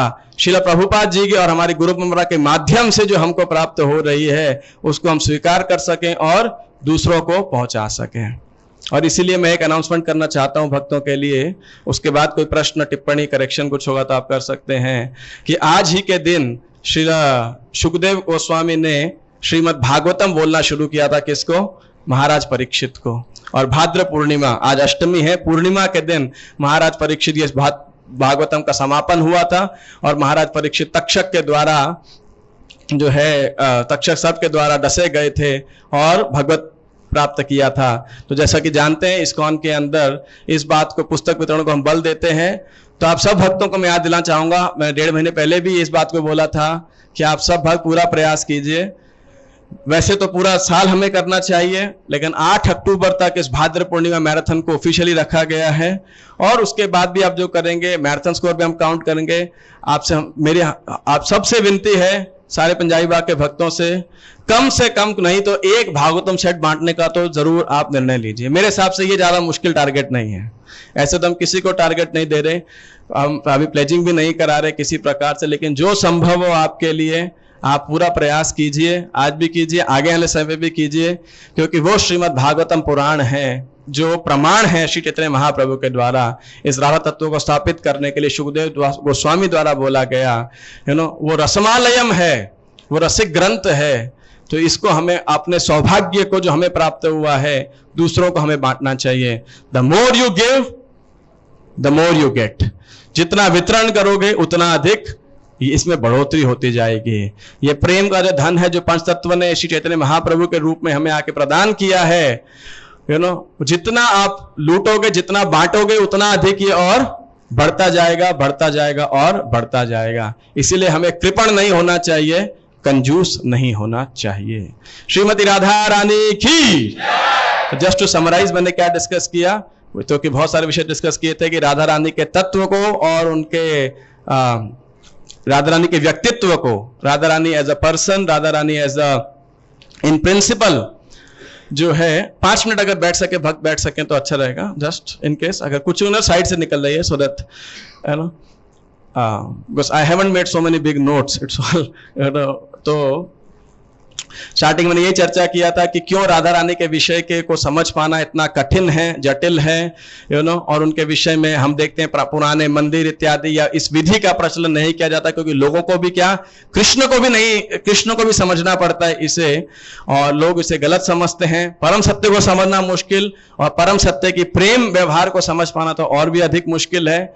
और उसके बाद हमने क्या चर्चा की थी कि श्रीमती राधा रानी जो है वो सबको भक्ति प्रदान करने वाली है, और किस प्रकार वो सर्वश्रेष्ठ भक्त हैं, और सेपरेशन के भाव को हमने चर्चा किया, जो भगवान को सर्वत्र देखता है, कैसे विरह का भाव सर्वश्रेष्ठ है, और उसके बाद में किस प्रकार कृष्ण को उन्होंने सर्वधर्मान परित्यज्य माम एकम शरणम व्रज, उन्होंने कृष्ण शरणागत किया, चाहे कृष्ण ने उन्हें रिजेक्ट कर दिया, है ना, तो ये बात हमने चर्चा की कैसे श्लोक की प्रतिमूर्ति हैं, और फिर हमने एक दो लीलाएं भी की चर्चा की किस प्रकार कृष्ण ने राधा रानी के पातिव्रत्य धर्म के उनके सतीत्व को स्थापित किया, सर्वमंडित किया, महिमा मंडित किया। हमने चर्चा की नारद जी जब जाते हैं, उद्धव जी जब जाते हैं, उसकी हमने चर्चा की थी, और कैसे हम जो है इस विषय को चीप ना बना के, प्राकृत सहज ना बना के, गुरु परंपरा के माध्यम से उनके प्रामाणिक प्रतिनिधि, उनके सेनापति भक्त श्रील प्रभुपाद के पद चिन्हों, उनके आदेशों का पालन करते हुए हम उसी गोपी भाव को, उसी राधा रानी को असिस्ट कर सकें श्री कृष्ण की सेवा करने के लिए। श्रीमती राधा रानी खेर। तो अब आप जिसको निकलना आप निकल सकते हैं, जिनका प्रश्न हो, टिप्पणी हो, कोई सुधार हो, कोई सुझाव हो तो आप कर सकते हैं। जी प्रभु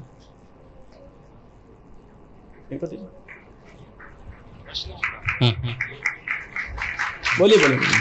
प्रभु जी दो प्रश्न है। आपने ब्रह्मा जी का एक दिन में जैसे कृष्ण भगवान का और चैतन्य महाप्रभु का प्राकट्य होता है उस पे बताया, तो उसमें जो लीला आती है कि ब्रह्मा जी को भ्रम हो जाता है कि ये भगवान है कि नहीं, जबकि वो हर दिन प्रकट हो रहे हैं उनके। तो इसमें एक प्रश्न आता है कि क्यों उन्हें भ्रम हो जाता है हर दिन, और दूसरा क्यों हो जाता है ये दूसरा तो भगवान इतने महान है कि उनकी महानता को समझ पाना, मुह्यन्ति यत सूरयः, वो मोहित हो जाते हैं। ये भगवान की लीला है ऐसा। और दूसरा भगवान की शक्ति है, ये इतनी अचिंत्य शक्ति है। दूसरा प्रश्न आपने डिस्कस किया था कि बहुत सी जगह रुक्मणी भगवान कृष्ण की पूजा होती है और कहीं कहीं पे सिर्फ कृष्ण की पूजा होती थी। तो कहीं कहीं पे दिखाया भी जाता है कि हनुमान जी जब द्वारका में गए तो वहां पे उन्होंने रुक्मणी कृष्ण में सीताराम को देखा। तो क्या राधा रानी रुक्मणी हैं और एक ही हैं या अलग अलग हैं? कौन है सीता? मतलब थोड़ी कंफ्यूजन होती है। बहुत बड़ी कंफ्यूजन है ये तो, खैर छोटी नहीं है।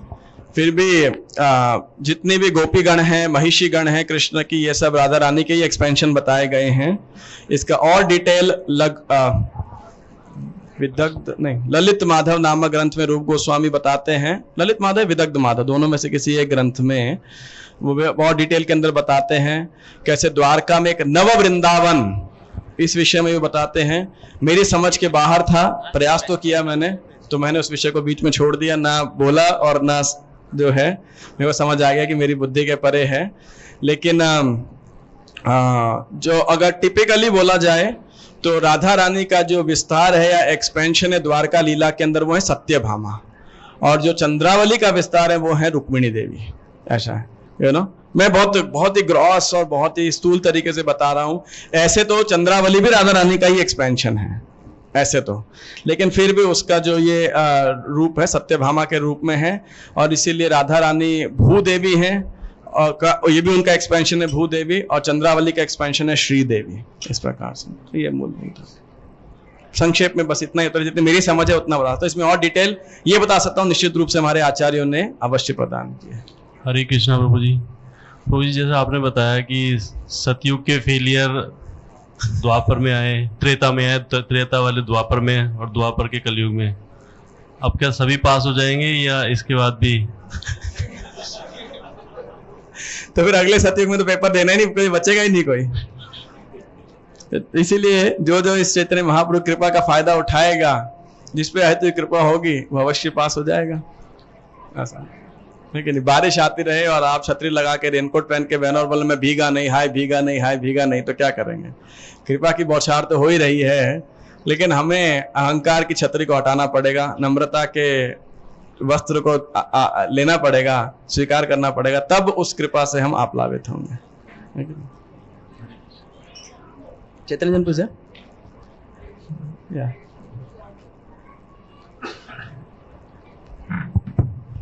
हरे कृष्णा प्रभु जी। प्रभु जी, मेरा प्रश्न ये है कि जैसे अभी आपने बताया कि भगवान श्री कृष्ण ने राधा रानी के सतीत्व को प्रकाशित करने के लिए सब लीला करी, लेकिन राधा रानी तो स्वयं भगवान की भार्या हैं, तो फिर ये कुटिला जटिला कहां से आ गई? कहां से आ गई? ये राधा और कृष्ण की लीला के अंदर फ्लेवर को ऐड करने के लिए जो हैं वो दोनों आ जाते। अगर होते नहीं तो राधा कृष्ण को चोरी छुप के मिलना ही नहीं पड़ता। तो चोरी छुप के नहीं मिलना पड़ता तो उनके आनंद का वर्धन नहीं होता, है ना। आप देखो, मुंडेन अगर आप भौतिक जगत में भी देखोगे, पता नहीं उदाहरण देना ठीक नहीं है शायद, एनी हाउ, लेकिन डायरेक्ट मिलने में, खुला मिलने में वो आनंद नहीं है, तो छुप के मिलने में आनंद है कि नहीं? Like that. तो इसीलिए तो वो दोनों नहीं होंगी तो कौन पहरेदारी करेगा, कौन रोकेगा उन्हें? तो उनके आनंद में वर्धन करने के लिए योग माया द्वारा ही स्थापित की गई हैं। देखो हीरो या हीरो का हीरो कब स्थापित होता है? जब फिल्म में हीरोइन होनी चाहिए एक, और दूसरा विलेन होना चाहिए, तब नाटक पूरा होता है, तब कहानी पूरी होती है। प्रभु जी एक प्रश्न और है। अच्छा प्रश्न पूछना, लेकिन प्रभु जी एक छोटा सा प्रश्न और है कि तो। राजा रानी की कोई संतान भी थी? राधा रानी की संतान का ऐसा वर्णन तो मैंने अभी तक तो नहीं पढ़ा है, ना सुना है। वैसे अगर मैं आपको वैसे बोलूं, हम सब कौन है? दासी है, पुत्री है, एक तरह से हम सब भगवान के, राधा रानी के संतान है। राधा रानी हमारी माता है। करुणाम कुरुमयी करुणा भरिते सनक सनातन वर्णिता चरिते। लेकिन ये सब प्रश्न गलत है, पूछे बताओ ये क्यों? इसलिए मैं ऐसे बोला अच्छा प्रश्न पूछेगा। ऐसे प्रश्न और ऐसी मानसिकता हमें भौतिक धरातल पे ले आते हैं, और यही कारण है राधा कृष्ण की लगभग पब्लिक में चर्चा नहीं की जाती। तो आपका धन्यवाद ये प्रस्तुत करने के लिए कि क्यों हम पब्लिक में राधा कृष्ण की लीला को चर्चा नहीं करते हैं। ये ऐसे ही प्रश्नों के कारण, इसी मानसिकता के कारण जो हमारे अंदर रहती है। ये तो आपने तो बोल दिया तो अच्छा किया, लेकिन ऐसे जब मानसिकता होती है, इसीलिए हम राधा कृष्ण की उस नित्य लीला को हम समझ सकते हैं कि हम समझने के योग्य नहीं है ना। धन्यवाद गुरु जी। आपका धन्यवाद।